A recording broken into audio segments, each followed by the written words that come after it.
Sir నమస్తే. నమస్తే అన్న. చాలా సంతోషం అన్న. అడగంగానే ఇంత బిజీ స్కెడ్యూల్లో కూడా మాకు మీ టైం ఇచ్చినందుకు, యాక్సెప్ట్ చేసినందుకు మీకు ప్రత్యేక ధన్యవాదాలు. సో ఎట్లున్నారు ఫిజికల్గా, మెంటల్గా? బాగున్నాను. సో అజయ్ అన్న, నేను స్ట్రైట్గా క్వశ్చన్లోకి అడగండి. అంటే ఈ మధ్య కాలంలో సామాజిక మాధ్యమాల్లో ఎక్కడ చూసినా అజయ్ బాబు అనే వ్యక్తి చాలా సెన్సేషనల్గా మారిపోయాడు. సో అంటే ఒక విధంగా హిందూ మతస్థుల మీద కానీ, హిందూ ప్రచారకుల కర్తల మీద కానీ వివాదాస్పదమైన వ్యాఖ్యలు చేస్తూ సెన్సేషనల్గా ట్రెండింగ్లో ఉన్నారు. సో ఎందుకు ఆ రకమైన మాటలు ఎందుకు మాట్లాడాల్సి వస్తుంది అజయ్ బాబు గారు? అంటే ప్రశ్నకి సమాధానం చెప్పడం అది సెన్సేషన్ అవుతుందా లేకపోతే ఎవరు పట్టించుకోరా అనేది తర్వాత సంగతి. కానీ ఒక ప్రశ్న అనేది ఎదురుగా ఉన్నప్పుడు దానికి సమాధానం చెప్పి తీరాలి కదా. సమాధానం ఏ రకంగా చెప్పాలి? ఎలాగంటే సామదాన వేద దండోపాయాలు అంటారు. ఒక వ్యక్తికి నాన్న బుజ్జి అని చెప్తే అర్థం అవుతుంది. సామదాన భేద దండోపాయాలు ఈ బైబిల్లో ఉన్నాయా? ప్రతి చోట ఉంటాయి అవి. ఇంకొంతమందికి గద్దించి చెప్తే అర్థం అవుతుంది, ఇంకొంతమందికి మోకాళ్ళ మీద కూర్చోబెట్టి చెప్తే కానీ అర్థం కావు, మరికొంతమందికి తంతే కానీ దారికి రారు. ఈ 4 విధాల్లో ఏ విధాన్ని ఎక్కడ ఉపయోగించాలో అక్కడ ఖచ్చితంగా ఉపయోగించాల్సి ఉంటుంది. నేను మాట్లాడే మాట తీరు కొంచెం కటువుగా కనిపించవచ్చు, కానీ నా ఎదురుగా ఉండే ప్రశ్న ఒకటి నా ముందు నిలబడి సవాల్ చేస్తా ఉన్నప్పుడు దానికి జవాబిస్తాను నేను ఖచ్చితంగా. ఏంటి మీకు మీ ఎదురుగున్న సవాల్ ఏంది? ఎందుకు ఆ రకంగా స్పందించాలి మీరు? ఇప్పుడు భారతదేశ వ్యాప్తంగా ఉండే క్రైస్తవుల్ని మత మార్పిడిగాళ్ళు అని పెద్ద ఎత్తున అవమానిస్తూ ఉన్నారు. కాదంటారా? కాదు. మీరు 10 సార్లు కాదు 100 సార్లు అడిగినా అయితే నేను మిమ్మల్ని ఒక ప్రశ్న అడుగుతాను. మీరు పూర్తి స్వేచ్ఛ వాయువులతో ఈ మాట అంటున్నారు. నేను ఎందుకు అంటున్నానంటే, నేను మిమ్మల్ని ఒక ప్రశ్న అడుగుతాను, నాకు సమాధానం చెప్పండి. అసలు మతం అంటే ఏంటి? మీ ఉద్దేశంలో మతం అంటే ఏంటి? మీరు ఏమనుకుంటున్నారు మతం అంటే? మమ్మల్ని మత మార్పిడిగాళ్ళు అనడానికి మీ దగ్గర ఉన్న బేస్ ఏంటి? మీరు మతం అంటే ఏమనుకుంటున్నారు ఫస్ట్? అసలు హిందూలో మతం అనే పదమే ఉండదు. మరి మమ్మల్ని మత మార్పిడి అని ఎలా అంటారు? మీకు అసలు మతమే లేనప్పుడు తనకు నచ్చినటువంటి అభిప్రాయంలోనికి అతను వెళ్తే మమ్మల్ని మత మార్పిడి అని ఎలా అంటారు? మీ పేరేం? నాకు అసలు భార్య లేదు, ఒక్క నిమిషం, నాకు అసలు భార్య లేదు కానీ ఆవిడ నీతో లేచిపోయింది అన్నట్లుంది. ఇప్పుడు నాకు అసలు పెళ్ళే గల భార్య లేదు కానీ ఆవిడ నీతో లేచిపోయింది అన్నట్లుంది ఇప్పుడు మీరు చెప్పేది. నేనేమంటున్నానంటే ఉండదు, మత మార్పిడి అనే పదమే లేదు. నేను మిమ్మల్ని అడిగేదానికి నాకు సమాధానం చెప్పండి. నా పేరు అజయ్ బాబు. అజయ్ బాబు. నాన్నగారి పేరు మద్దిశెట్టి జయరాజు అలియాస్ మద్దిశెట్టి కోటయ్య. అమ్మగారి పేరు మద్దిశెట్టి ఎలిజబెత్ అలియాస్ అంకాలమ్మ. వీళ్ళందరూ ఒకప్పుడు హిందువులే, మద్దిశెట్టి ఎర్రప్ప. కానీ వీళ్ళందరూ కూడా అభిప్రాయాన్ని మార్చుకున్నారు. వీళ్ళందరూ అభిప్రాయాన్ని మార్చుకున్నారు. నన్ను మీకు సమాధానం చెప్పను. క్వశ్చన్ దాటనేకండి. మీరు నన్ను ఒక ప్రశ్న అడిగారు, దానికి క్లారిటీ చేసిన తర్వాత రెండో ప్రశ్నకు వెళదాం. మతం అంటే ఏంటని నేను మిమ్మల్ని అడిగాను. ఇప్పుడు నేను మిమ్మల్ని అడగనండి, మీరు యాంకరా, జర్నలిస్టా, ధర్మ ప్రచారకుడా? మీరు ఇక్కడ ఏ పాత్ర పోషిస్తున్నారు? ఇక్కడ ఈ యాంకర్ పొజిషన్ లో అంటే ఎవరో రాసిచ్చిన ప్రశ్నలు మీరు తీసుకొచ్చి నన్ను అడుగుతా ఉన్నారు. ఎవరో రాసిచ్చిన దాని కాదు, మేము అసలు ప్రశ్నలే రాసుకోం. మీకు అట్లా అనిపిస్తే మేమేం చేయాలి? అంటే యాంకర్ చేసే పని ఏంటంటే సహజంగా డెస్క్ దగ్గర రాసిచ్చాయి ఉంటాయి కదా, అవి తీసుకొచ్చి అఫీషియల్ గా దానికి కావాల్సినటువంటి మాటలను జోడించి వాళ్ళు అడుగుతూ ఉంటారు. అందుకే మిమ్మల్ని అడిగాను, మీరు యాంకరా? అయితే ఇప్పుడు సరే, ఎక్కడైనా వృత్తిధర్మం అయితే మారదు కదా. నేనేమంటున్నానంటే మత మార్పిడి అంటున్నాను. అడిగినా అనుకోండి, మీరు పాస్టరా లేదంటే పాస్టర్ ప్లేస్ లో ఉన్న ఫ్రాడా? మీరు డెఫినెట్ గా అడగొచ్చు, మీకు ఆ రైట్ ఉంది. మీరు నన్ను కరెక్ట్ బ్రదర్ వినండి. అజయ్ బాబు ఒక విషయం చెప్తున్నాను, మెంటల్ గా బ్లాక్ మెయిల్ చేయడానికి ఉంటాడు అని చెప్తే ఇప్పుడు ఏదైనా కూడా అక్కడికి హక్కు మీకుంది బ్రదర్. నాకు చెప్పడానికి కూడా యాంకర్ అన్నాను, అదేం భూతిపదం కాదే. కొన్ని కోట్ల మంది అభిమానించే యాంకర్లు ఉన్నారు. జర్నలిస్ట్ అన్నాం, దానికి జర్నలిజం చేస్తుండాలి. వినండి, నన్ను ఒక మాట చెప్పనండి. మీరే ఒక ప్రశ్న అడుగుతారు, దానికి ఆన్సర్ ఇచ్చే లోపు మరొక ప్రశ్న దానికి తోడుగా తీసుకొస్తారు. అయితే వినండి, మీరు చాలా ప్రశ్నలు అడుగుతారు, నేను సమాధానం చెప్పడానికి సిద్ధంగానే ఉన్నాను. నేనేమంటున్నానంటే మతం అంటే ఏంటి? మీ ఉద్దేశం ప్రకారంగా మతం అంటే ఏంటి అంటున్నా? మతం అంటే నా తల్లిదండ్రులు నేను పుట్టక ముందు నుంచి ఏదైతే సంస్కృతి సాంప్రదాయాలు పాటిస్తున్నారో దాన్ని నా కులంగా, నా మతంగా నేను భావిస్తాను. అయితే మీ అభిప్రాయం అది కదా. మా అబ్బాయి పెళ్ళిడికి వచ్చాడు, మేనమామల కూతుర్ని పెళ్లి చేసుకోరా, అమ్మాయి బాంధవ్యాలు బాగుంటాయని చెప్పాను. లేదు నాన్న, నాకు లవ్ చేశాను, నేను పలానా అమ్మాయిని చేసుకుంటాను అన్నాడు. ఎన్నిసార్లు చెప్పినా వినలేదు. ఆ అమ్మాయినే చేసుకుంటాను పట్టుపట్టు కూర్చున్నాడు. మా ఆవిడ నా దగ్గరకు వచ్చి ఏంటండి వాడు అని అంటే, ఎవడింటాడమ్మా, వాడి మతం వాడిది అన్నాను. మతం అంటే అభిప్రాయం అని అర్థం. అభిమతం, అభిప్రాయం. మార్పిడి అంటే ఇచ్చిపుచ్చుకోవడం. మత మార్పిడికి అర్థం అది. ఇప్పుడు నేనేమంటున్నానంటే, ప్రభుత్వాలు నచ్చకపోతే ప్రజలు ప్రభుత్వాలను మార్చేస్తున్నారు. పార్టీలు నచ్చకపోతే నాయకులు పార్టీలను మార్చేస్తున్నారు. కాలేజీలు, స్కూళ్ళు నచ్చకపోతే విద్యార్థుల తల్లిదండ్రులు స్కూళ్లను మార్చేస్తున్నారు. వేసే పంటలు నచ్చకపోతే, లాభం లేకపోతే రైతు పంటలను మారుస్తున్నాడు. దేశం నచ్చకపోతే ఇంకొక దేశానికి వెళ్ళిపోతున్నారు మనుషులు. అంతవరకు ఎందుకు? మారడం అనేది సహజం. 10 ఏళ్ల క్రితం నాకు నరిసిన గడ్డం లేదు, ఇప్పుడు నరిసిన గడ్డం వచ్చేసింది, మారిపోతూ ఉన్నా నేను. ఇన్ని మారేటప్పుడు ఉదయం పూట ఒక్క కూర, మధ్యాహ్నం ఒక్క కూర, సాయంత్రం ఒక్క కూర, రేపు పొద్దున్న అది చేస్తే నేను ఏమంటానంటే నువ్వు ఈ కూర చేయొద్దు, ఇంకో కూర చేయనంటాను, మార్చు అని అంటాను. తన అభిప్రాయం దేవుని విషయంలో మార్చుకోవడం తప్పెట్లయితుంది? ఎవరు దేవుడు అనేది వ్యక్తిగత అభిప్రాయం. మార్చేటట్టు ప్రేరేపించడం తప్పు అంటున్నాం సార్. ఇప్పుడు ఉదాహరణకు చెప్తున్నా, భారతదేశంలో సార్ వినండి సార్, భారతదేశంలో 80 కోట్ల మంది హిందువులు ఉన్నారు అనుకోండి, మీ లెక్క ప్రకారంగానే 80% హిందువులు అనుకోవడం కాదంటారా? మీకు ఒక వీడియో చూపించాలి, నేను ఆ వీడియో చూపించాలి, నేను చూపించండి ప్లీజ్. 80 ఒకసారి అది చూడండి. లేదంటారా 80%? భారతదేశంలో 80% హిందువులు ఉన్నారండి. మీరన్న లెక్క ప్రకారంగా 80% కాదు, 90% ఉన్నారనుకోండి. అనుకోండి, ప్రధానమంత్రి హిందువు, కేంద్ర హోంమంత్రి హిందువు, రాష్ట్రాల ముఖ్యమంత్రులు హిందువులు, జిల్లాల ఎస్పీలు, కలెక్టర్లు హిందువులు, ఈ దేశం ఎలక్ట్రానిక్ మీడియా, ప్రింట్ మీడియా హిందువులు. వినండి బ్రదర్, మొత్తం హిందువులే. వినండి, అదే నేను అంటున్నాను. వినండి బ్రదర్, వినండి బ్రదర్, అరే వినండి బ్రదర్ అంటున్నాను నేను. అదే ప్రశ్న అడిగారు, దానికి సమాధానం చెప్పను. సిగ్నేచర్ ఈటీవీ హిందువుల ఛానలే, TV9 హిందువుల ఛానలే, NTV హిందువుల ఛానలే, సిగ్నేచర్ స్టూడియో కూడా హిందువుల ఛానలే, అన్ని హిందువుల ఛానలే. ఒకవైపు అధికారంలో మీరే ఉన్నారు, మరొక వైపు జనబలంలో మీరే ఉన్నారు, మరొక వైపు పెత్తనంలో మీరే ఉన్నారు.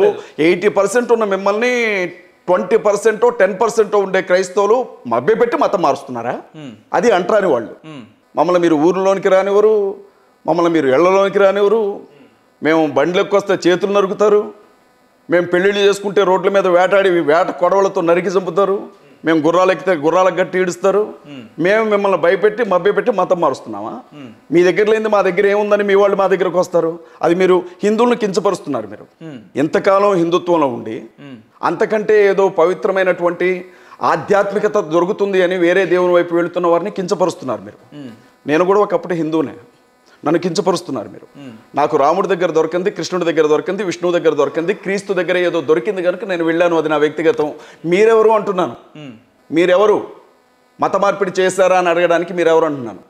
భారతదేశానికి ఒక రాజ్యాంగం ఉంది, అందులో మత స్వేచ్ఛ హక్కు ఉంది. ఈ దేశానికంటూ అత్యున్నతమైనటువంటి ఒక న్యాయస్థానం ఉంది. 18 సంవత్సరాల వయసు నిండినటువంటి వ్యక్తి తనకు నచ్చిన దేవుడిని నమ్ముకోవచ్చు అని సుప్రీంకోర్టు ఇచ్చినటువంటి తీర్పు ఉంది.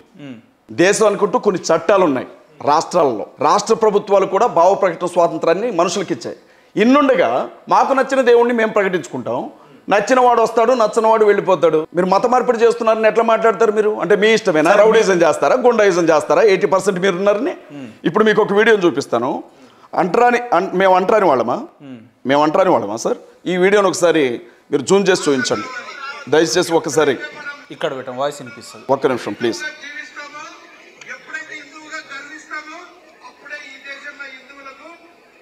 సార్ ఒకసారి దయచేసి ఈ వీడియోని చూపించండి నేను మాట్లాడడానికి ముందు. ఈ వీడియోని ఒకసారి ఒక 30 సెకండ్ల పాటు నిన్న అన్నమయ్య జిల్లాలో రాయచోట్లో హిందూ పరిషత్, విశ్వ హిందూ పరిషత్ వాళ్ళు ఏర్పాటు చేసినటువంటి సభలో విహెచ్పికి సంబంధించిన హిందువులకు సంబంధించినటువంటి నాయకులు మాట్లాడినటువంటి మాటలను ఒకసారి జస్ట్ ఒక 20 to 30 seconds మనం వినడానికి ట్రై చేద్దాం. ఒకసారి చూడండి.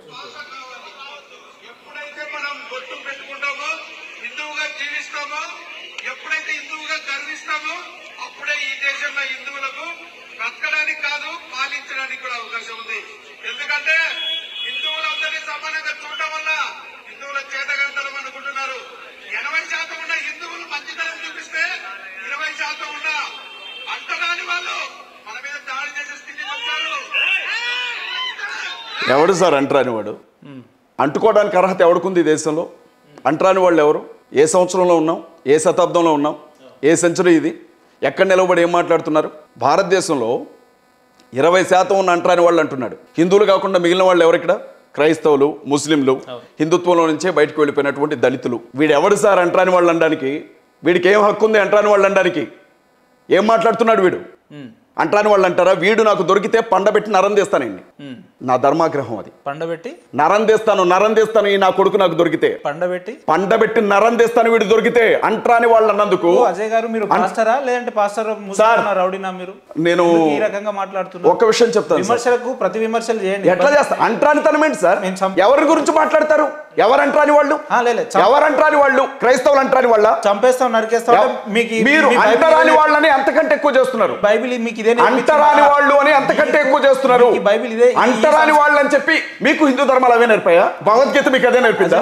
రామాయణం మీకు అదే నేర్పిందా? చెప్పింది ఏంటి? భాగవతం మీకు అదే నేర్పిందా? 80% ఉన్న మా హిందువులను 20% ఉన్నటువంటి మీ అంటరాని వాళ్ళు అంటారు. ఎవడు సార్ వీడు అంటరాని వాళ్ళు అంటారు? మీరు ఆ రకంగా విమర్శించారు. ఎవడు అంటున్నావు అంటరాని వాళ్ళు అంటారు? మీరు మమ్మల్ని భావోద్వేగాలతోనే చంపుతున్నారు. అంటరాని వాళ్ళు ఎవరు సార్? అంటరాని వాళ్ళు ఎవరు అని అడుగుతున్నాను. ఎవరు అంటుకోవాలి మమ్మల్ని?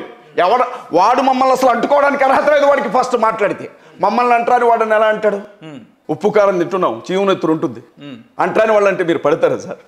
మీరు ఒక కమ్మనో రెడ్డినో వెలమనో అయింటే మీకు ఆ కష్టం తెలియదు. కానీ మీరు ఒక మాలనో మాదిగనో కోయనో లంబాడినో అయ్యుండి మీ కులాన్ని బట్టి మీరు అవమానించబడితే, మీ కులాన్ని బట్టి మీరు కించపరచబడితే, మీ కులాన్ని బట్టి మీరు దూషించబడితే, మీ కులాన్ని బట్టి మీరు దూరంగా గెంటి వేయబడితే అంతకంటే చావడం ఏమనిపిస్తుంది సార్? ఎలా మాట్లాడతాడు సార్? ఈ రోజు కూడా కుల వివక్ష లేదు అని మాట్లాడుతున్నారే, మరి దీన్ని ఏమంటారు? అంటే క్రిస్టియన్స్ లో ఈ పదం వినంగానే ఎందుకు మీకు పూనకం వచ్చినట్లు ఊగుతున్నారు? పాస్టర్ అజయ్ బాబు గారు ఒక్కరే ఉన్నారా? మిగతా పాస్టర్లు లేరా? లేదా మత బోధకులు లేరా? వాళ్ళ మత ప్రచారకులు లేరా? ఎందుకు వాళ్ళకు? నేను ఒక్కడే సార్, నేను యూనిక్ సార్. నాలాంటి వాడు ఇంకొకడు ఉన్నాడు, నాలాంటి వాళ్ళే అందరూ ఉండాలని నేను ఎప్పుడు ఆశపడ్డాను. మీరు అజయ్ బాబునే అడుగుతున్నారు. పాస్టర్ సతీష్ని అడగలా, బెల్లంపల్లి ప్రవీణ్ అడగలా, జాన్ వెస్లీని అడగలా, బ్రదర్ షఫీని అడగలా, లేకపోతే సిరాజ్ని అడగలా, అజయ్ బాబుని మందకృష్ణ మాదిగిని అడగలా, లేకపోతే అద్దంకి దయాకర్ని అడగలా. మీరు అడిగింది అజయ్ బాబు కాబట్టి అజయ్ బాబు సమాధానం ఇలాగే ఉంటుంది సార్. నేను మిమ్మల్ని గౌరవిస్తున్నాను. వీడు కనబడితే మాత్రం ఓపెన్గా చెప్తున్నాను, సిగ్నేచర్ స్టూడియోలో వీడెవడో నాకు తెలియదు. కానీ వీడు క్రైస్తవుల్ని, ముస్లిమ్స్ని, దళితుల్ని పట్టుకొని 20% అంటరాని వాళ్ళు అన్నాడు. వీడు కనబడితే చట్ట ప్రకారంగా ఏం చేయాలి అంటే వీడిని జైల్లో వేయాలి.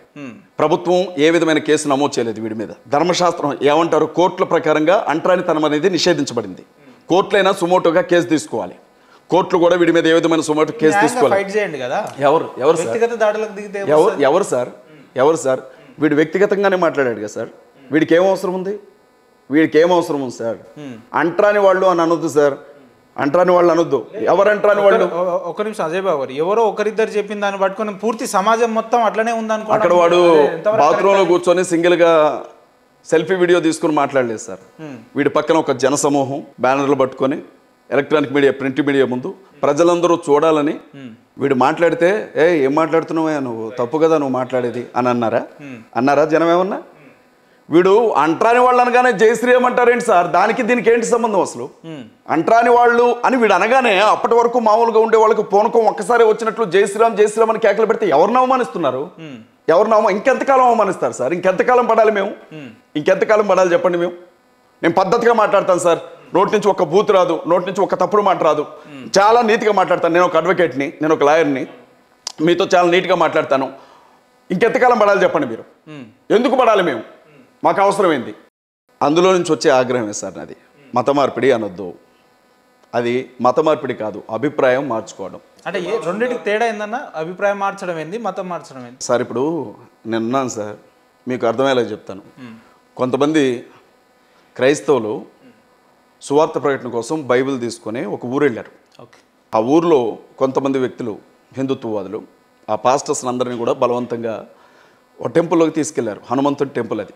ఆ టెంపుల్లో కూర్చోబెట్టి వాళ్ళందరికీ కూడా బొట్టు పెట్టుకుంటా జై బోలో హనుమాన్కి అనుకుంటా పెద్ద ఎత్తున నినాదాలు చేశారు.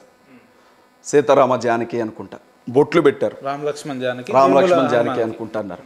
దాన్ని బలవంతంగా మతం మార్చడం అంటారు సార్. ఇష్టం లేని వ్యక్తిని తీసుకుని వెళ్ళి కూర్చోబెట్టి కండబలాన్ని చూపించి, ధనబలాన్ని చూపించి, ఊరు బలాన్ని చూపించి, మందం చూసి కుక్క మురిగిద్ది అంటారు కదా, అట్లా చేయడాన్ని మతం మార్చడం అంటారు.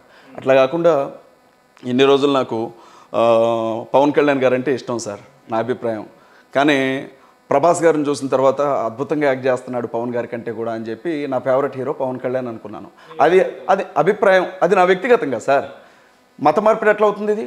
ఇది అభిప్రాయం మార్చుకోవడం కదా. ఎంతకాలం శ్రీరాముడే నా దేవుడు అనుకున్న వ్యక్తి కాదు ఇప్పుడు యేసుక్రీస్తు ప్రభు నా దేవుడు అనుకుంటున్నాడు, లేదా అల్లా నా దేవుడు అనుకుంటున్నాడు. అది మతం మార్చడం ఎట్లయితే అంటున్నాను నేను. ఎట్లా చెప్తారు మీరు దాన్ని? మతం మార్చడం అని ఎట్లా నిర్వచిస్తారు మీరు? మీకు ఎట్లా చెప్తా అంటే ఉదాహరణ నేను మీకు ప్లీజ్ చెప్పండి, నేను వింటాను, చెప్పండి. మా హిందుత్వంలో ఒక టెంపుల్కి వెళ్ళాలని లేదంటే ఒక దేవుని దగ్గర రావాలని ఎవరు కూడా బలవంతం పెట్టరు. సెకండ్ థింగ్ ఏంటంటే క్రిస్టియానిటీకి వచ్చేసరికి ఏంటంటే దానికోసం ఒక ప్రచార రథం పెట్టుకొని, ఒక మైక్ సెట్ పెట్టుకొని, కొన్ని పాంప్లెంట్స్ పెట్టుకొని ఊర్లలో, విలేజ్లలో, గ్రామ స్థాయిలలో తిరుగుకుంటా యేసు ప్రవచనాలు చూడండి, లేదంటే బైబిల్ని చదవండి, అందులో ఉన్న లక్ష్యాలను గుర్తించండి, ఈ రకంగా వాళ్ళని మభ్యపెట్టడం కరెక్టా, ఎంతవరకు సమంజసం? అద్భుతమైన ప్రశ్న అడిగారు, దీనికి సమాధానం చెప్పాలి నేను. మీరు అయ్యప్ప స్వాముల మాల గురించి వినే ఉంటారు. అయ్యప్ప స్వాములు మాల వేసుకున్న తర్వాత నల్లని వస్త్రాలు ధరిస్తారు. వాళ్ళు చన్నీళ్లతో స్నానాలు చేస్తారు. మాంసం కూర ముట్టుకోరు, వాళ్ళు మాంసాన్ని ముట్టుకోరు, స్త్రీని కూడా ముట్టుకోరు అన్ని రోజులు. ఎవరైనా చనిపోతే ఆ శవం దగ్గరకు కూడా వెళ్ళరు. ఎందుకంటే వాళ్ళు ఒక పవిత్రమైన మాలలో ఉన్నారు, మాల ధరించున్నారు. వాళ్ళని పేరు పెట్టి కూడా పిలవం, అయ్యప్ప అంటాం, స్వామి అని అంటాం. తండ్రిని కూడా అలాగే పిలుస్తారు. నేను మాంసం కూర వేసి పెడతాను, తింటారా మీరు వచ్చి? అయ్యప్ప గారు వచ్చి తింటారా? ఎందుకు తినరు? నిష్టలో ఉన్నారు కాబట్టి.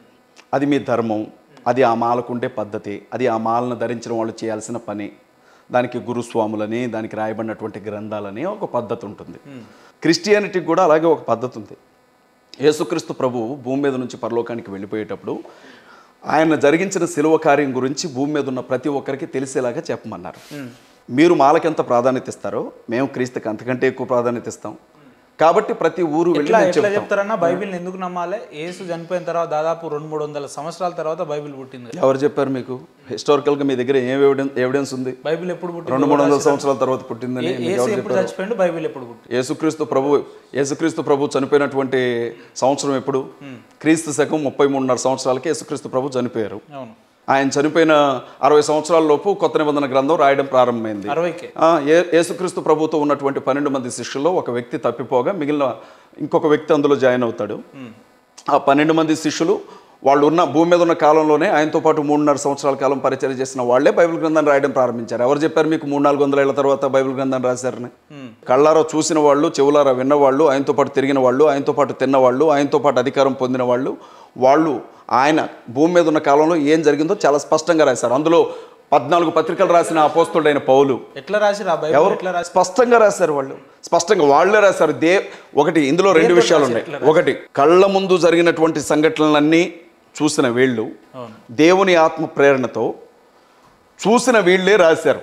దేవుని ఆత్మ ప్రేరణతో ఆ పుస్తకం రాయాలని చెప్పింది దేవుని ఆత్మ, రాసింది ఎవరో కాదు. చూడని వాళ్ళనో, విన్న వాళ్ళనో, పక్కన తిరిగిన వాళ్ళనో, జరిగిన సంఘటనలు తెలియని వాళ్ళనో అడగల. ప్రత్యక్ష సాక్షులు ఎవరైతే ఉన్నారో వాళ్ళు రాశారు బైబిల్ గ్రంథం. అంతేగాని ఒక యేసుక్రీస్తు ప్రభు పుట్టి చనిపోయిన తర్వాత ఒక 10,000 సంవత్సరాల తర్వాత, ఒక 10 లక్షల సంవత్సరాల తర్వాతనో ఎవరో వచ్చి చెవిలో చెప్తానో, లేకపోతే పడగదిలో గుసగుసలాడుతుంటేనో విని రాసినే కావు ఇవి. బైబిల్ పుట్టి సుమారుగా ఎన్ని సంవత్సరాలు అవుతుందని? బైబిల్ గ్రంథం అనేది కొత్త నిబంధన గ్రంథం రాయబడి దాదాపు 2000 సంవత్సరాలు అవుతుంది. కొత్త నిబంధన గ్రంథం రాయబడి. పాత నిబంధన గ్రంథం దాదాపు 1500 సంవత్సరాల క్రితం నుంచి రాయబడింది. అంటే 3500 సంవత్సరాల క్రితం నుంచి. అంటే యూదులకి బ్రదర్ తోరా అని అంటారు వాళ్ళు. ఆదికాండము, నిర్గమకాండము, లేవీకాండము, సంఖ్యాకాండము, ద్వితీయోపదేశ కాండము అని ఈ ఐదు గ్రంథాలను కలిపి తోరా అంటారు. అంటే దాన్ని ధర్మశాస్త్రం అంటారు.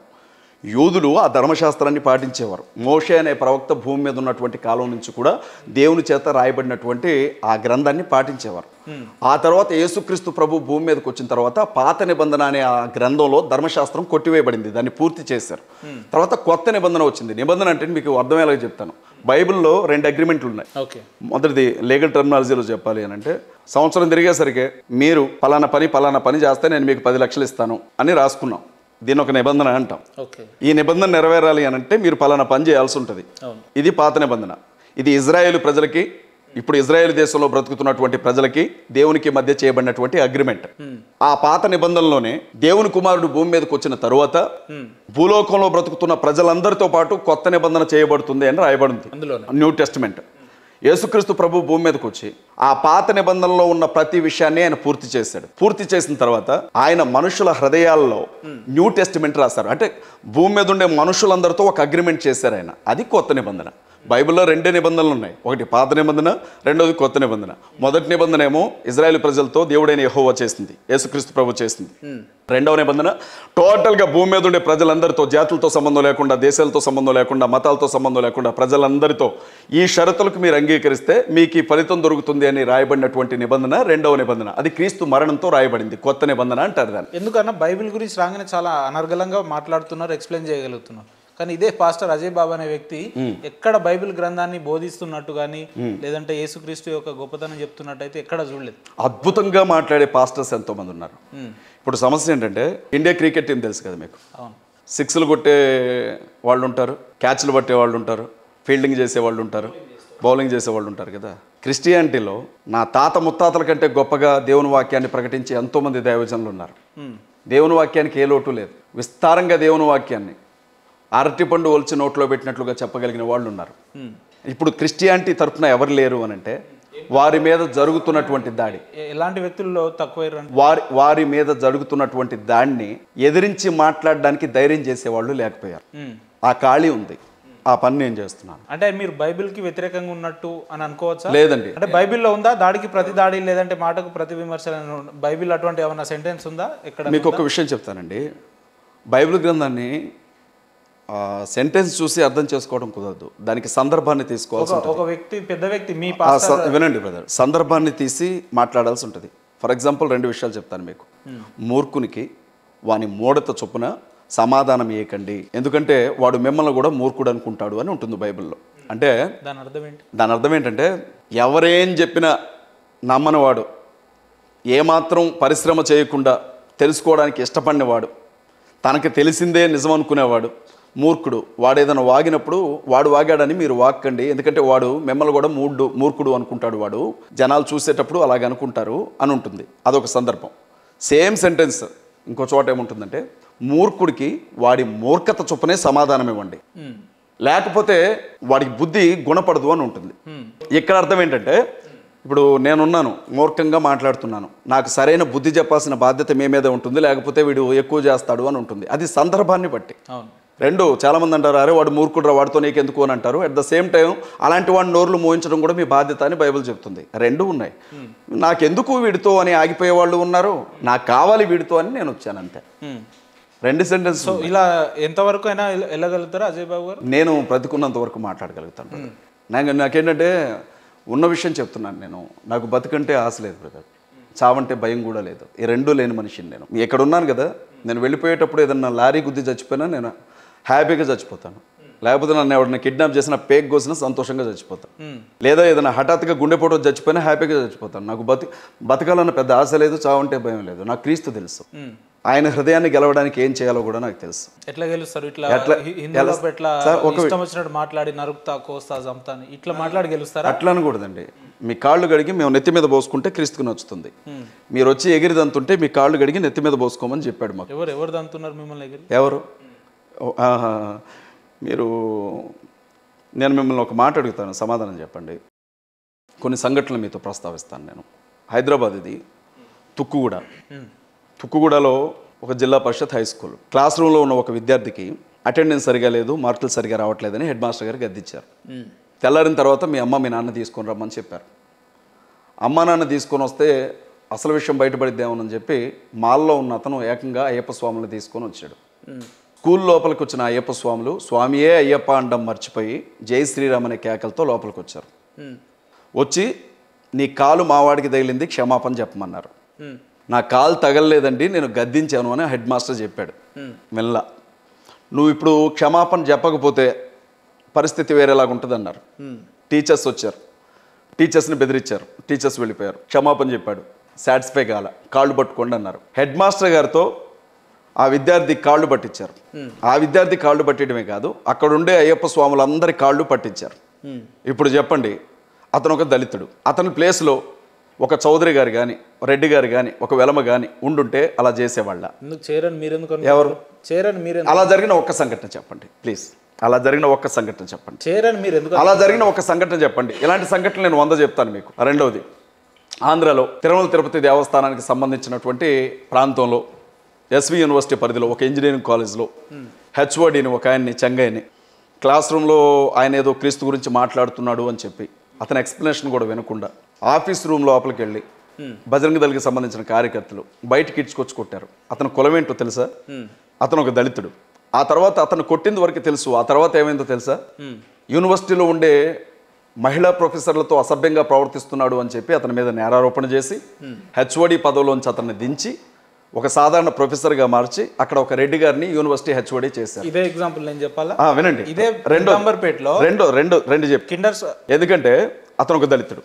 మూడో విషయం చెప్తాను. మన ఇక్కడ నిర్మల్ జిల్లాలో ఒక పాస్టర్ గారు, క్షమించండి, ఒక ఇంగ్లీష్ టీచర్, ఆయన గవర్నమెంట్ నుంచి అవార్డు తీసుకున్నాడు. గవర్నమెంట్ నుంచి బెస్ట్ టీచర్ అని అవార్డు తీసుకున్నాడు. క్రిస్టమస్ టైంలో స్కూల్లో క్రిస్టియన్ స్టూడెంట్స్ ఉంటారు కదా, వాళ్ళకి గిఫ్ట్ బాక్సులు పంచాడు ఆయన. క్రిస్టియన్ స్టూడెంట్స్కి మాత్రమే, అది ఇష్టం ఉన్న వాళ్ళు తీసుకోవచ్చు, లేకపోతే లేదు. విషయం బయటకు వెళ్ళింది, బయట వాళ్ళు వచ్చారు, పట్టుకున్నారు ఆయన్ని, తన్నారు. ఎంఈఓకి ఆయనకి సంబంధించిన వాళ్ళకి అప్లికేషన్ పెట్టారు, అతన్ని సస్పెండ్ చేశారు. అతను దళితుడు. ఇట్లా జరిగిన ఒక రెడ్డి గారినో ఒక చౌదరి గారినో చూపించండి నాకు. అవన్నీ మత ప్రచారమే అంటాను. ఏవి అవన్నీ ప్రచారమే అంటా నేను. మీరు ఎవరు సార్? అసలు ఏం మాట్లాడుతున్నారు సార్? ఏ మత ప్రచారం అంటారేంటి సార్? ఎట్లా కాదు, ఎట్లా మత ప్రచారం ఎట్లయితుంది? అది ఎట్లా నాకు తెలియక అడుగుతాను సార్, నాకు తెలియక అడుగుతాను సార్. నేను ఇంట్లో ఉంటాను, నా భార్య జాబ్ కోసమని బయటకు వెళ్తుంది. రోజంతా జాబ్కి వెళ్ళింది సార్ ఆవిడ, సాయంత్రం పూట ఇంటికి వచ్చింది. నేను ఇంట్లోనే ఉంటాను. నా భార్యనే ఉండన్నా ప్రేమలో పడేసి తీసుకుని వెళ్ళిపోమని చెప్పండి. నా భార్య జాబ్కి వెళ్తుంది సార్, ఆవిడ బయట పనుల మీద బయట తిరుగుతూ ఉంటుంది, నేను ఇంట్లో కూర్చొని ఉంటాను. నా భార్యనే ఉన్నాను, తీసుకుని వెళ్ళిపోమని చెప్పండి. మాట్లాడమంటే అజయ్ బాబు గారు చాలా మాట్లాడతారు. విషయం ఏంటంటే సార్, వినండి సార్, విషయం ఏంటంటే నేను చెప్పేది వినండి సార్. మీకంత ఇన్సెక్యూరిటీ ఫీలింగ్ ఎందుకు అంటున్నాను నేను? మీరు ఎందుకు భయపడుతున్నారు? మన ఇద్దరం ఈ స్టూడియోలో కూర్చొని మాట్లాడుకునేంత రియాలిటీగా గ్రౌండ్ లెవెల్లో ఉంది సార్. ఎందుకంటే మీరు స్టూడియోలో ఉన్నారు, నేను గ్రౌండ్ లెవెల్లో నుంచి వచ్చాను. లేదు సార్, ఒక విషయం, వాగనక మీరు ప్రచారం చేసుకుంటా, వాహనాలు పెట్టుకుంటా, నలుగురు ఒక 10 మంది పెట్టుకుంటా, మీరు రాజ్యాంగాన్ని నమ్మరా? మీరు అది కాదా ప్రచారం? రాజ్యాంగాన్ని నమ్మరా మీరు? కాదా ప్రచారం? రాజ్యాంగాన్ని నమ్మరా మీరు అంటున్నాను. రాజ్యాంగాన్ని నమ్మినప్పుడు ప్రచారం చేసుకునే హక్కు రాజ్యాంగం వేస్తే మీరెవరు సార్? రైట్, మీరెవరు అంటున్నా? మీకేం హక్కు ఉంది వద్దని చెప్పడానికి? మీ బైబిల్ మీరెవరు అంటున్నా వద్దని చెప్పడానికి? మీ బైబిల్ సుప్రీంకోర్టు ఇచ్చిన తీర్పులు ఉన్నాయి, ప్రధాన న్యాయమూర్తి ఇచ్చారు తీర్పు. మీరు ఎవరు వద్దన్నారు? ముస్లింలో చేరండి ఎవరు ముస్లిం ప్రవక్తలు? వాళ్ళకి లేదు సార్, వాళ్ళకి లేదు. హిందువుల్లో చేరమని హిందువులు ఎవరు ప్రచారం ఎందుకు చేస్తలేరు? ఇది ఎట్లుందంటే, ఒక విషయం సార్, నాకు కళ్ళజోడు ఉంది. ఒక విషయం వినండి, నాకు కళ్ళజోడు ఉంది సార్. నువ్వు కళ్ళజోడు ఎందుకు పెట్టుకోలేదంటే మీరేం చెప్తారు దానికి? సింపుల్ అన్న, ఒక విషయం వినండి, మీరు ఒక విషయం చెప్తాను వినండి. నాకు కళ్ళజోడు ఉంది, నేను కళ్ళజోడు పెట్టుకున్నా. హాస్పిటల్కి వెళ్తే నీ కళ్ళకి సైట్ ఉందరా, తలనొప్పి వస్తుంది, దానికి అని కళ్ళజోడు ఇచ్చాడు. మీరు ఎందుకు పెట్టుకోలేదు? మీరు ఎందుకు పెట్టుకోలేదు సార్? నేను అబ్సల్యూట్లీ బాగున్నా కాబట్టి మేము చెప్పేది కూడా అదే. మీకు అది లేదు, మీకు అది లేదు. మీ హిందూ ధర్మంలో ప్రచారం చేయమని లేదు, ఇస్లాం ధర్మంలో ప్రచారం చేయమని లేదు. అంటే మా ధర్మాన్ని మేము ప్రచారం చేసి ఒకరిని అట్రాక్ట్ చేసుకునేంత అవసరం మాకు లేదు. ఈ కథలు చెప్పకండి సార్, ఈ కథలు చెప్పకండి. విషయం ఏంటంటే మీ ధర్మాన్ని మీరు ఎలా పాటిస్తున్నారో మా ధర్మాన్ని మేము ఎలా పాటిస్తున్నాం. మీ ధర్మంలో మీకు ప్రచారం చేయమని లేదు. మీకంత ధైర్యం ఉంటే మా ధర్మంలో ఉన్నోళ్ళు ఎటు పోరు, మా ధర్మంలో ఉన్నోళ్ళు ఇలాగే నిలబడతారు, మా ధర్మంలో ఉన్నోళ్ళు ఏ ఇబ్బంది వచ్చినా ఉంటారన్నప్పుడు ఎందుకు దాడులు చేస్తున్నారు మీరు? మా ధర్మం మాకు ప్రచారం చేయమని చెప్పింది, మేమేం ప్రచారం చేస్తున్నాం సార్? మేమేం ప్రచారం చేస్తున్నాం? ప్రచారం మీరు చేసుకోవచ్చు కాదండి, మేమేం ప్రచారం చేస్తున్నాం? లేదు సార్, మీరు ఒక్క నిమిషం, మేమేం ప్రచారం చేస్తున్నాం చెప్పండి మీరు. అజయ్ బాబు సార్, మేమేం ప్రచారం చేస్తున్నాం చెప్పండి మీరు. నన్ను వినండి, ధర్మాన్ని మీరు ప్రచారం చేసుకున్నంత వరకు బానే ఉంటుంది. అవతల ధర్మాలని లేదంటే అవతల గ్రంథాలని కానీ వ్యాసాలని మీరు కించపరచడం మాట్లాడాలి ఎంతవరకు సమంజసం? సూపర్ సార్, సూపర్ అండి. మళ్ళీ ఒక వీడియోని చూపించాలి. అయితే నేను చెప్పనివ్వండి, మొదలు పెట్టింది ఎవరో నన్ను చెప్పనివ్వండి సార్. మీకు రాధా మనోహర్ దాస్ తెలుసు కదా? రాధా మనోహర్ దాస్ తెలుసు కదా మీకు? బైబిల్ గ్రంథాన్ని బొకడా బైబిల్ అన్నప్పుడు ఎక్కడున్నారు సార్ మీరు? బైబిల్ గ్రంథాన్ని లంజల బైబిల్ అన్నప్పుడు ఎక్కడున్నారు మీరు? యేసుక్రీస్తు ప్రభుని వాళ్ళ కన్న తల్లి వ్యభిచారం చేసి కన్నదే అన్నప్పుడు ఎక్కడున్నారు మీరు? బైబిల్లో ఏమైనా రాయబడినాయా అవన్నీ? సార్ ఒక్క నిమిషం, బైబిల్లో ఏమైనా రాయబడినాయా అవన్నీ? చెప్పిన పాయింట్ అంటే మీకు హిందువుల గురించి మాట్లాడితే కోపం వస్తుంది కాదండి. మీరు రాధా మనోహర్ దాస్ ఇలా మాట్లాడినప్పుడు ఎక్కడున్నారు మీరు? మరి ఎందుకు మాట్లాడలేదు మీరు? మీకు అదే నేర్పిందా రామాయణం? మీకు అదే నేర్పిందా భారతం? ఒక్క నిమిషం, సరే ఇంకో విషయం అడుగుతున్నాను. కరుణాకర్ సుబ్బున టాపిక్ మీరు వినండి సార్, మీరు మనం ఒక టాపిక్ మాట్లాడుతున్నాం సార్, వినండి సార్, ఒక టాపిక్ మాట్లాడుతున్నాం. ఆ టాపిక్ దాటిన తర్వాత అర్ధరాత్రి వరకు కూర్చుంటాను నేను. ఇక్కడి నుంచి మధ్యలో నుంచి లేచి వెళ్ళిపోను. తప్పకుండా వచ్చిన వాళ్ళకి బొట్టు పెట్టి, వచ్చిన వాడు ఎవడైనా పర్లా ముందు బొట్టు పెట్టి ఎదురుగా కూర్చొని మాట్లాడు. నాకంత ఇన్సెక్యూరిటీ ఫీలింగ్ ఏం లేదు. నేనేమి రాగానే యాంకర్ ఒకళ్ళు ఇంటర్వ్యూ చేయడం రాగానే ప్రార్థన చేసుకుని మొదలు పెడదాం, నా ఈగో సాటిస్ఫై చేసుకోవడానికి. నాకంత ఏం లేదు సార్. కరుణాకర్ సుగ్గున, శివశక్తి కరుణాకర్ సుగ్గున, యేసుక్రీస్తు ప్రభు ఉచ్చలో బాప్తిసం పొందండి అని మాట్లాడినప్పుడు మీరు ఎందుకు మాట్లాడలా? మా దేవుళ్ళని కించపరిచారని మీరు అంటున్నారే, అప్పుడు ఎందుకు మాట్లాడలా? పాస్టర్స్ అందరినీ పట్టుకొని ఎవరు సార్ మీరు మొదలు పెట్టారు? ఎవరు మొదలు పెట్టారు? హిందూ ధర్మంలో 2000 సంవత్సరంలో బైబిల్ పుడితే 2000 సంవత్సరం కంటే మా హిందూ ధర్మం లేదా? ఆచారాలు పాటించారు. సూపర్ ప్రశ్న అడిగారు సార్, సూపర్ ప్రశ్న అడిగారు. దీన్ని మొదలు పెట్టి ఇప్పుడు హిందుత్వం మతమా?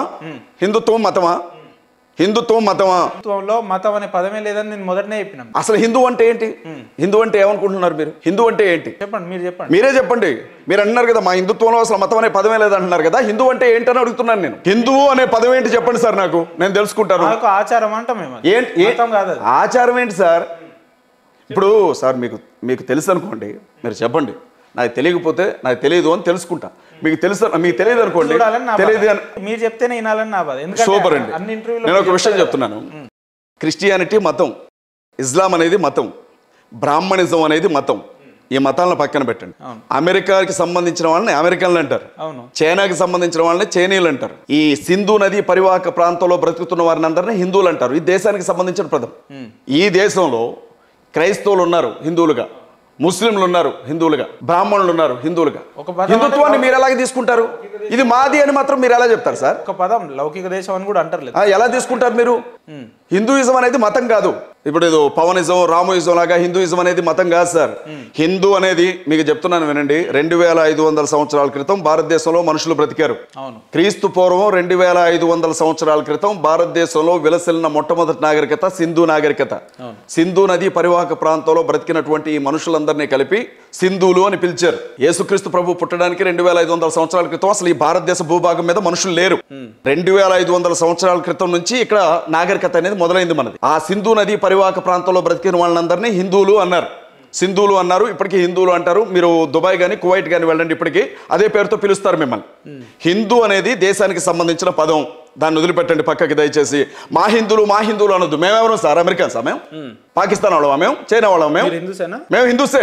ఈ దేశంలో పుట్టిన ప్రతి ఒక్కడు హిందువే. అతను క్రైస్తవుడైనా, ముస్లిం అయినా, బౌద్ధుడైనా, జైనుడైనా ఎవడైనా హిందువే. ఎవరు సార్? జై హింద్ ఎందుకన్నా సార్? చచ్చిపోయిన వాడికి జై ఎట్లా చెప్తారు సార్? శ్రీరాముడు చనిపోలేదా? చనిపోయిన వ్యక్తికి ఏం చెప్తారు సార్? చనిపోయిన వ్యక్తికి ఏం చెప్తారంటున్నా. మళ్ళీ జై చెప్పమని ఎట్లా అడుగుతున్నారు మీరు నన్ను? చనిపోయిన వాళ్ళకి చెప్పరు. చనిపోయిన వాళ్ళకి జై. మహాత్మా గాంధీకి జోహార్ అంటే విన్నా నేను, రాజీవ్ గాంధీకి జోహార్ అంటే విన్నా, ఇందిరాగాంధీకి జోహార్ అంటే విన్నా, రాజశేఖర రెడ్డికి జోహార్ అంటే విన్నా, ఎన్టీఆర్ గారికి జోహార్ అంటే విన్నా. చచ్చిపోయిన వాళ్ళకి జోహార్ చెప్పడమే మాకు నేర్పించారు స్కూల్లో. మరి మీరు కొత్తగా ఏమైనా చెప్తున్నారు చచ్చిపోయిన వాళ్ళకి జై చెప్పండి అని? రాహుల్ గాంధీకి జై అంటాం, రేవంత్ రెడ్డికి జై అంటాం, జగన్మోహన్ రెడ్డికి జై అంటాం, చంద్రబాబుకి జై అంటాం, బతుకున్న వాళ్ళకి జై అంటాం. శ్రీరాముడు చచ్చిపోయాడుగా, చచ్చిపోలేదా? సరైన నదిలో ఆత్మహత్య చేసుకొని చచ్చిపోయాడు కదా. మీరు అవతారం ముగించాడు అనండి, లేకపోతే నీళ్లలో కలిసిపోయాడు అనండి, మీరేం చెప్పినా చచ్చిపోయాడా లేదా మనిషిగా పుట్టిన తర్వాత? చనిపోయినటువంటి వ్యక్తికి జై ఎట్లా చెప్తారు సార్? మళ్ళీ జై శ్రీరామన్ అని చెప్తున్నారు మీరు, ఎట్లా చెప్తారు అసలు? జోహార్ శ్రీరామందాం, నాకు కూడా అభిమానమే రావుండి అంటే చెప్తారు. అట్లయినా కూడా జోహార్ శ్రీరామందాం, చచ్చిపోయాడు కదా మనిషి. గరికపాటి నరసింహరావు గారు చెప్పలేదా? శ్రీరాముడు ఉట్టి మనిషి, దేవుడు కాదు, మీకు భక్తి ఎక్కువై పూజిస్తున్నారు అని గరికపాటి నరసింహరావు గారు చెప్పారు. మనిషిని పూజించాల్సిన అవసరం ఏంటి సార్? సృష్టికర్త ఉన్నాడు కదా, సృష్టి మొత్తాన్ని చేసిన దేవుడు ఉన్నాడు కదా, ఆయన పూజిస్తాం. మనిషిని ఎందుకు పూజించాలా? మీరు నన్ను పూజించడం, నేను మిమ్మల్ని పూజించడం ఏమొచ్చింది? నేను తిండి తింటాను, బాత్రూమ్కి వెళ్తాను, మీరు తిండి తింటారు, బాత్రూమ్కి వెళ్తారు, ఇద్దరం ఒక రోజు చచ్చిపోతాం. నేను మిమ్మల్ని పూజిస్తే నాకేమొచ్చింది?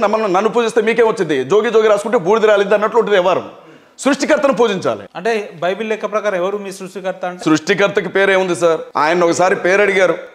మోషే అనే ప్రవక్త ఆయన ఒకసారి పేరు అడుగుతాడు. మన పక్కనే ఉండే ఈజిప్ట్ దేశంలో ఇజ్రాయెల్కి సంబంధించిన ప్రజలు 430 ఏళ్ళు దాదాపు బానిసత్వంలో బ్రతికారు. ఇది హిస్టరీ, బైబిల్ కథ కాదు. బైబిల్లో కథలు ఉండవు సార్, హిస్టరీ బుక్ అది. అందులో ఉన్న ఏ దేశానికైనా వెళ్ళండి ఆ దేశం ఉంటుంది, ఏ నాగరికతకైనా వెళ్ళండి ఆ నాగరికత ఉంటుంది. ఇజ్రాయెల్లో ఉన్న ఈ ప్రజలందరూ కూడా 430 ఏళ్ళు ఈజిప్ట్లో ఉన్నారు. ఆ ఈజిప్ట్ బానిసత్వంలో వాళ్ళు బ్రతకలేనప్పుడు మనల్ని బ్రిటిష్ వాడు పరిపాలించినట్లుగానే వీళ్ళని ఈజిప్ట్ వాళ్ళు పరిపాలించారు. ఆ టైంలో ఈజిప్ట్ దేశంలో ఈ జనం మొత్తం అక్కడ బతికారు.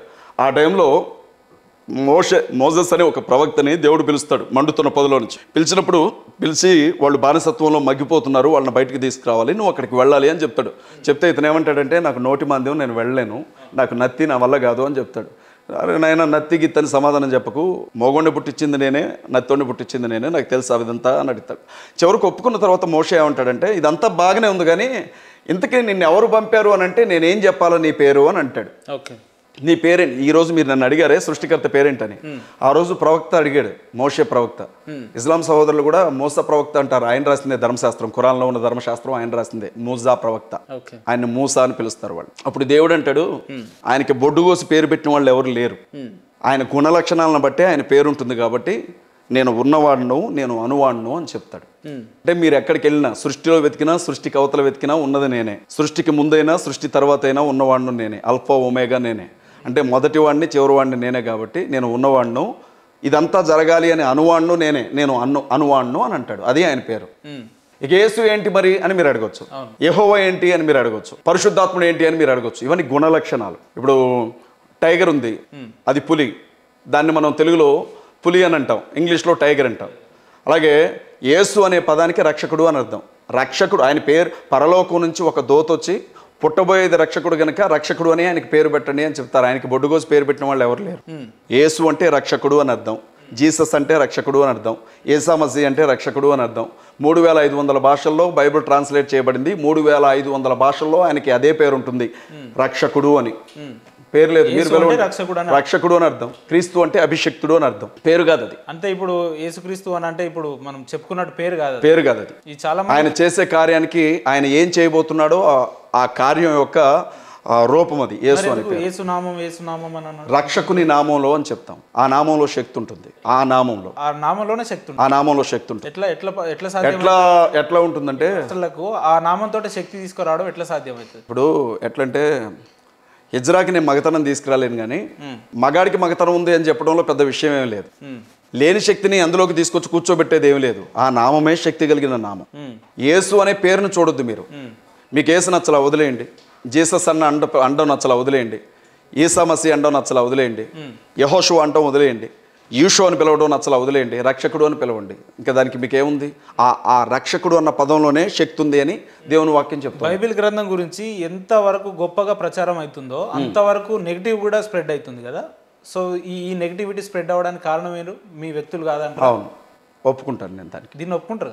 ఎందుకు ఆ రకంగా? నిజంగా మీరు చెప్పే బైబిల్ అంత శుద్ధమైన గ్రంథమే అయితే ఎందుకు ఈ రకమైన వ్యక్తులు మనం చూస్తున్నాం? ఎందుకు ఈ రకమైన ఆలోచనలు పుట్టుకొస్తున్నాయి? బ్రదర్, ఒకటి ఏంటంటే మనుషుల్ని దేవుడు స్వేచ్ఛ కలిగిన వ్యక్తులుగానే పుట్టించాడు, కానీ రోబోలుగా తయారు చేయాల. నేను లెగమంటే లెగాల, నేను కూర్చోమంటే కూర్చోవాలా, నేను స్విచ్ చేస్తేనే కదలాలా, ఇట్లా తయారు చేయాల మనిషిని. దేవుడు మనిషికి స్వేచ్ఛనిచ్చాడు. స్వేచ్ఛనిచ్చి ఏది మంచో ఏది చెడో చెప్పాడు, ఏది చేయొచ్చో ఏది చేయకూడదో చెప్పాడు, చెప్పి వదిలిపెట్టాడు. మంచి చేస్తే ఏం జరుగుతుందో చెప్పాడు, చెడు చేస్తే ఏం జరుగుతుందో చెప్పాడు. భవిష్యత్ కాలంలో ఎలాంటి వాళ్ళు భూమి మీదకి వస్తారో, సంఘంలోనికి వస్తారో చెప్పాడు. అలాంటి వాళ్ళు వచ్చినప్పుడు జాగ్రత్త పడండి అని ముందుగానే ఎందుకు వస్తారు? అది బైబిల్ అంత గొప్పదైతే అలాంటి ఆలోచనలో ఉన్న వ్యక్తులు మీ మతాన్ని లేదంటే మీ క్రిస్టియానిటీని ఎందుకు ఎంచుకుంటున్నారు? బ్రదర్, ఒక విషయం చెప్పిన, ప్రతి మతంలో కూడా ఏ అభిప్రాయాన్ని నమ్ముకున్న వ్యక్తుల్లో కూడా మోసగాళ్ళు ఉంటారు. ఇప్పుడు క్రిస్టియానిటీని కొంచెం సేపు పక్కన, నాకు కొంచెం ఐడియా ఉందన్న. క్రిస్టియానిటీలోకి వచ్చేటప్పుడు ఏది ముక్కు మూసుకొని మనం బాప్తిజం మనం నేను చెప్తాను దాని అర్థం ఏంటంటే ఇక నుంచి అట్లా నేను చెప్తాను బ్రదర్.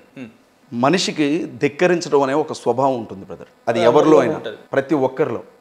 మంచి అమ్మాయి కనపడగానే చూస్తాడు, నోటికి ఏదైనా మాట, తప్పుడు మాట వచ్చినా మాట్లాడతాడు, మనసులో ఏదైనా చెడు ఫీలింగ్ వచ్చినా కవర్ చేసుకుంటాడు. ఏదో ఒకటి ఒంటరిగా ఉన్నప్పుడు వాడి క్యారెక్టరే మారిపోతుంది. దీన్ని పాప స్వభావం అంటుంది బైబిల్. ఆ స్వభావం మనిషిలో అంత తేలిగ్గా పోదు, అది మనిషిలో ఉంటుంది. మీరు నన్ను ఏదో ప్రశ్న అడిగారు దాన్ని బాప్టిజం కంటే ముందు. అయితే అలాంటి ఆలోచనలు ఉన్న వ్యక్తులు ఎందుకు అయితే అన్ని మతాల్లో కూడా ఇలాంటి వాళ్ళు ఉన్నారు అని చెప్తున్నాను నేను. ఫర్ ఎగ్జాంపుల్, ఆయన ఎవరు బ్రదర్, ఒక దేశాన్ని కొన్నాడు కదా, అతని పేరేంటి, ఒక ద్వీపాన్ని సొంత దేశంగా మార్చుకున్నాడే, నిత్యానంద. ఒక హీరోయిన్ని తీసుకుని వెళ్ళిపోయి ఒక దేశంగా పెట్టుకున్నాడు. అతను హిందువేనా? అతను మరి అతను చేసేది ఏంటి బ్రదర్ అని అడిగితే మీరు ఏం చెప్తారు? డేరా బాబా. అతను హిందువేనా? అతను ఏం చేస్తున్నాడు అని అంటే మీరు ఏం చెప్తారు? అక్కడ కోనసీమ జిల్లాలో పూజలు చేయాలని చెప్పి ఒక మాంత్రికుడు పూజారి ఇంటికి పిలిపించి ఆమెను మానభంగం చేశాడే, అదేం పని అంటే ఏం చెప్తారు? ఇక్కడ హైదరాబాద్లో గుడికెళ్ళి దర్శించుకోవడానికి వచ్చినటువంటి స్త్రీని చంపి బావిలో పడేశాడు బంగారం కోసం, ఇక్కడే హైదరాబాద్లో కదా. దానికి మీరేం సమాధానం చెప్తారు? హైదరాబాద్ హిందూ పూజారి, గుడి పూజారి.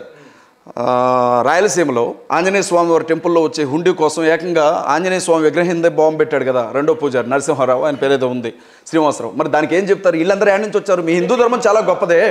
మీ క్రిస్టియానిటీలో జరుగుతున్న తప్పుని మీరు లేదు వినండి బ్రదర్, నేను ఒక క్వశ్చన్ చెప్తున్నాను వినండి. అది ఒక మహాసముద్రం అయినప్పుడు అందులో రకరకాల జీవులు బ్రతుకుతూ ఉంటాయి.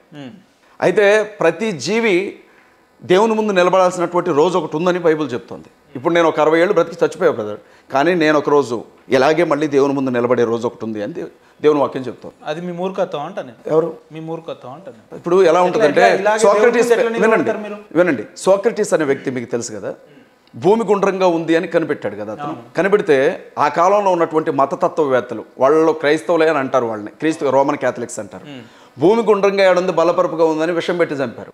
అది వాళ్ళ మూర్ఖత్వం. ఇప్పుడు మీరు అంటున్నారే మనకి తెలియని విషయాన్ని మూర్ఖత్వం అని అనుకుంటారే, వాళ్లే నిజమైన మూర్ఖులు.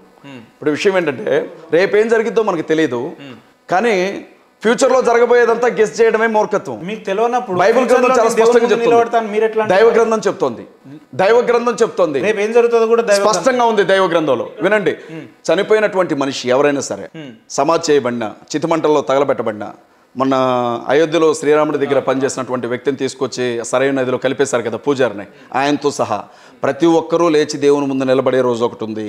వాళ్ళ శవాలను మీరు నరుక్కొని తినండి. ప్రతి శవం ప్రాణం పోసుకొని ఆత్మతో దేవుని ముందు నిలబడాల్సినటువంటి రోజు ఒకటి ఉందని దైవ గ్రంథం చెప్తుంది.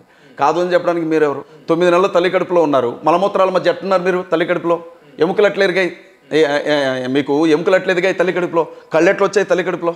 జుట్టెట్టు వచ్చింది తల్లి కడుపులో? ఎన్నడిగితే ఏ సమాధానం చెప్తారు మీరు? అది దైవానుగ్రహం అంటారా? ఖచ్చితంగా దైవానుగ్రహం, దేవుని సృష్టి అది. నేను DNA దేవుని సృష్టి అది. కలిస్తే నేను పుట్టినా అని అంటా నేను. బ్రదర్, దేవుని సృష్టి ఇప్పుడు భూమి మీద 2 ఉంటాయి, ఒకటి నిజం, 2 సత్యం. నిజం ఏంటంటే మీరు మాట్లాడుతుంది భౌతికవాదం అంటారు దాన్ని. అంటే భూమి సూర్యుని చుట్టూ తిరిగే క్రమంలో రాత్రి పగలు ఏర్పడతాయని సత్యం చెప్తుంది. నిజమేమంటదంటే సూర్యుడు భూమి చుట్టూ తిరుగుతూ ఉంటాడు, తూర్పున ఉదయించి పడమర అస్తమిస్తాడు అని నిజం చెప్తుంది. కళ్ళ ముందు ఇదే కనపడుతుందిగా, తూర్పును ఉదయిస్తున్నాడు, పడమరను అస్తమిస్తున్నాడు, నీకేం తెలుసు అని మీరు అంటున్నారు. నేనేమంటున్నానంటే నాయన విషయం ఏంటంటే శాస్త్రవేత్తలు అంత పరిశోధన చేసిన తర్వాత తెలిసింది ఏంటంటే భూమి తన చుట్టూ తన కక్షలో తిరుగుతూ సూర్యుని చుట్టూ తిరుగుతూ ఉంటుంది, ఆ క్రమంలోనే రాత్రి పగలు ఏర్పడతాయని వాళ్ళు చెప్పారు. అది సత్యం, అది సత్యం. ఇప్పుడు మీరు ఏమంటున్నారంటే మీ కళ్ళ ముందు కనపడుతున్నదే ఇది నిజం, రేపేం జరుగుతుందో ఎవరికి తెలుసు అంటున్నారు. రేపేం జరుగుతుందో కాదు, అసలు సృష్టి ఎలా మొదలైంది, ఎలా సాగుతుంది, ఎలా ముగిసిపోతుంది, దీని తర్వాత ఏం జరుగుతుంది, మానవ జీవితం ఏంటి, మరణం ఏంటి, పునరుద్ధానం ఏంటి, నరకం ఏంటి, పరలోకం ఏంటి, సర్వ సృష్టికి సంబంధించిన ప్రతి రహస్యం దైవ గ్రంథంలో రాయబడింది. వద్దని చెప్పడానికి మీరెవరు? లేదు అని చెప్పడానికి మీరెవరు? ఇదే బైబిల్ గురించి ఒక్కసారి మాట్లాడుతుంది. ఎగ్జాంపుల్ గా మీరు దైవానుగ్రహంతో పుట్టిరని మీరు అన్నారు, లేదు మా DNA తోటి నేను పుట్టినాను నేను అన్నా. మరి అలా అనుకుంటే ఇప్పుడున్న చాలా మంది ప్రెగ్నెంట్లు కాక వేల సంవత్సరాలు, 100 సంవత్సరాలు గొడ్డుతనం అనేది ఉంది బైబిల్లో, గొడ్రాలితనం అంటారు దాన్ని. దాన్ని మీ దేవుడు సృష్టించి ఏం చేయలేడా? శాపం అది, శాపం ఏం చేయలేడా? ఘోరమైనటువంటి శాపం ఉంది. నేను ఒక విషయం చెప్తున్నాను, వినండి బ్రదర్. బైబిల్ గ్రంథంలో ఇప్పుడు మీరు నన్ను ఒక మాట అడిగారు, అన్న మీరు బూతులు మాట్లాడుతున్నారు కరెక్ట్ కాదు అని. నేను మంచిగా మాట్లాడినప్పుడు అద్భుతంగా మాట్లాడుతున్నారు అన్నారు. మంచి చెడు, పగలు రాత్రి ఉన్నట్లుగానే దీవెనలతో పాటు శాపాలు ఉన్నాయి బైబిల్ గ్రంథంలో. నేను ఒక శాపం లక్షణాలు ఎలా ఉంటాయో చెప్తాను వినండి. ఏదైనా ఒక కుటుంబం ఆ కుటుంబంలో ఉన్నటువంటి యజమాని నడి వయసులోనే పోగొట్టుకుంటే, సగం వయసులోనే యాక్సిడెంట్ ద్వారా కావచ్చు, ఆత్మహత్య చేసుకొని కావచ్చు, ఏ రకంగానైనా సరే ఒక మనిషి కుటుంబానికి యజమానిగా ఉన్న వ్యక్తి అర్ధాయుషుతో చనిపోయాడు అంటే మనం ఆలోచించాల్సిన విషయం అది. రెండవది ఏమంటుంది అని అంటే, అది కూడా శాపం అంటారా? వినండి బ్రదర్. రెండవది, దీర్ఘకాలిక వ్యాధులు ఒక వ్యక్తిని వెంటాడుతున్నాయి అని అంటే దాని గురించి కూడా ఆలోచించాల్సినటువంటి అవసరం ఉంటుంది.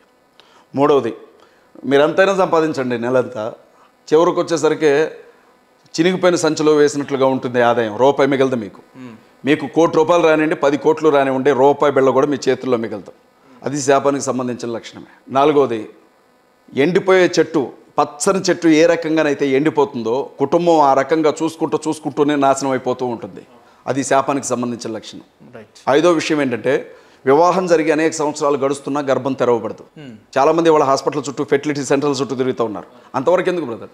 మా ఆవిడికి పెళ్ళైన 10 ఏళ్ల వరకు పిల్లలు లేరు, మాకు 4 పిల్లలు చనిపోయారు గర్భంలోనే. అసలు మీకు పిల్లలే పుట్టరు అని చెప్పిన తర్వాత నాకు 2 పిల్లలు పుట్టారు. డాక్టర్లు మీకు అసలు పిల్లలు పుట్టరని చెప్పారు, ట్యూబ్స్ తీసేశారు, ఒక ట్యూబ్ తీసేశారు, ఒక ట్యూబే ఉంది, అది కూడా మూసుకుపోయి ఉంది అని చెప్పారు. అండాలు రిలీజ్ అయ్యే ట్యూబ్. నాకు 2 పిల్లలు. ఇప్పుడు కాళ్ళు చేతులు పడిపోయి నేను మంచం మీద 3 నెలల పాటు ఉన్నాను. లింక్ సిస్టమ్ ఫెయిల్ అయింది, నాకు బాడీ లింక్ సిస్టమ్ మొత్తం ఫెయిల్ అయింది. మాట ఇక్కడ మాట్లాడుతుంటే గొంతులో ఏదో ఇంత కోడిగుడ్డో ఏదో పెట్టినట్లుగా ఒక రకమైన శబ్దం వచ్చేది. నాకు లేచి నిలబడలేదు. నేను అమెరికాలో స్పెషలిస్ట్గా పనిచేసే ఒక డాక్టర్ గారికి ఈ రాష్ట్రానికి సంబంధించిన ఒక కమ్యూనిస్ట్ లీడర్ తరిమెల నాగిరెడ్డి, దేవులపల్లి వెంకటేశ్వరరావు గారికి సంబంధించిన ఒక పార్టీ ఉంది, UCCR ML అని. ఆ పార్టీకి సంబంధించిన నాయకుడు సత్యనారాయణ రెడ్డి గారు నన్ను ఆయన స్నేహం ద్వారా ఆయనకు చూపెడితే నీ కాళ్ళు చేతులు రావని చెప్పాడు ఆయన, అమెరికా డాక్టర్. నా పరిచయంతో పోలే. అప్పటికి నేను DSOని విద్యార్థి సంఘానికి జిల్లా అధ్యక్షుడిగా పనిచేస్తున్నా. ఆయన నన్ను చూసి ఈ సిస్టమ్ ఫెయిల్ అయిపోయింది, ఇతనికి నర్వ్ సిస్టమ్ చచ్చుబడ్డది, మా అమ్మది మా నాన్నది మేనరకం, కాళ్ళు చేతులు ఇతనికి రావు, తీసుకుపోండి అని చెప్పారు. మీ ముందు ఎలా కూర్చున్నాను, ఎలా మాట్లాడుతున్నాను. అంటే ఎట్లా సాధ్యమైంది? దేవునికి సాధ్యం. మనిషి ఎప్పుడు కూడా నాకంటే తోపు అనుకోవద్దు బ్రదర్. దోమ కుడితే చచ్చిపోతారు, గుర్తుపెట్టుకోవాలి ఈ విషయం. ఒక దోమ కుడితే దానికి మందు కనిపెట్టలాగా చచ్చిపోయారు ఎంతోమంది. ఈ భూమి మీద యుద్ధాల్లో చనిపోయిన వాళ్ళకంటే, ఈ భూమి మీద ఆకలితో చచ్చిపోయిన వాళ్ళకంటే కూడా దోమకాటుకు చచ్చిపోయిన వాళ్ళ సంఖ్య ఎక్కువ. మీరు చెప్పిన లెక్క ప్రకారం వినండి బ్రదర్, ఒక ఫిజికల్ గా కానీ మెంటల్ గా ఇబ్బంది పడుతున్నట్టే అది శాపంలో భాగమే అని చెప్పారు. నేనేమన్నాను అంటే కొన్ని లక్షణాలు చెప్తున్నాను మీకు. ఫర్ ఎగ్జాంపుల్ ఇప్పుడు మీరు నా దగ్గరకు వచ్చారు బ్రదర్, శాపంతో కూడుకున్నట్టు. ఇప్పుడు మీరు నా దగ్గర నన్ను చెప్పనివ్వండి బ్రదర్. మీరు నా దగ్గర, నా క్వశ్చన్, ఆ మనిషి ఇప్పుడు నాకు 2 కాళ్ళు పనిచేస్తలేవు అనుకోండి, అది నాకు శాపంతో కూడుకున్నట్టేనా? నేను చెప్తున్నటువంటి లక్షణాల్లో మేజర్ లక్షణాలు ఉంటే తప్పనిసరిగా అది శాపం అనే అనుకోవాలి. శాపం అనే అనుకోవాలి. రైట్. క్రీస్తులో కొట్టివేయబడింది ఆ శాపం. ఎట్లా? యేసుక్రీస్తు ప్రభు శిలువ మీద మరణించేటప్పుడు మనుషులకు సంబంధించినటువంటి పాపభారాన్ని, శాపభారాన్ని ఆయన తల మీద ముళ్ళ కిరీటంగా ధరించారు అని దేవుని వాక్యం చెప్తోంది. కాబట్టి యేసుక్రీస్తు దేవుడు అయితే ఆయన సిలువగా ఎందుకు పెడతారు? మీరు సర్వపాప పరిహారార్థం రక్త ప్రోక్షణం ఆవశ్యకం, తద్రక్తం పరమాత్మేన పుణ్యదాన బలియాగం అన్న శ్లోకం విన్నారా? సర్వపాప పరిహారార్థం రక్త ప్రోక్షణం ఆవశ్యకం, తద్రక్తం పరమాత్మేన పుణ్యదాన బలియాగం అంటే ఏంటి అర్థం? నేను మీ నోటి నుంచే వినాలనుకుంటున్నాను, ఇది మాత్రం చెప్పండి. కాదు, ఇది మీరే చెప్పాలనుకుంటున్నాను. పర్లేదు చెప్పండి. ఎందుకంటే ఇందాక నుంచి నేనే మాట్లాడుతున్నాను, ఇది ఒకటి మాత్రం మీ నోటి నుంచి వినాలనుకుంటున్నాను నేను. చెప్పండి. మీరు హిందువు కదా? సారీ, నేను కూడా హిందువే. మీరు బ్రాహ్మణ మతాన్ని ఆచరిస్తారు కదా, మీరు చెప్పండి. హిందువులో బ్రాహ్మణులు వేరు, బ్రాహ్మణ మతం కదా అది. మీది హిందూ మతం కాదు. హిందూ మతం అని పొరపాటున అనుకోద్దు, అమెరికా మతం అన్నట్టు ఉంటుంది క్రిస్టియానిటీ. ఆ శ్లోకం అర్థం కూడా మీరే చెప్పాలి. అది మీరే చెప్పాలి. ఎందుకంటే మీరు చెప్తారు, అది తెలియదు అన్నారు కదా. ఇప్పుడు చెప్తాను వినండి.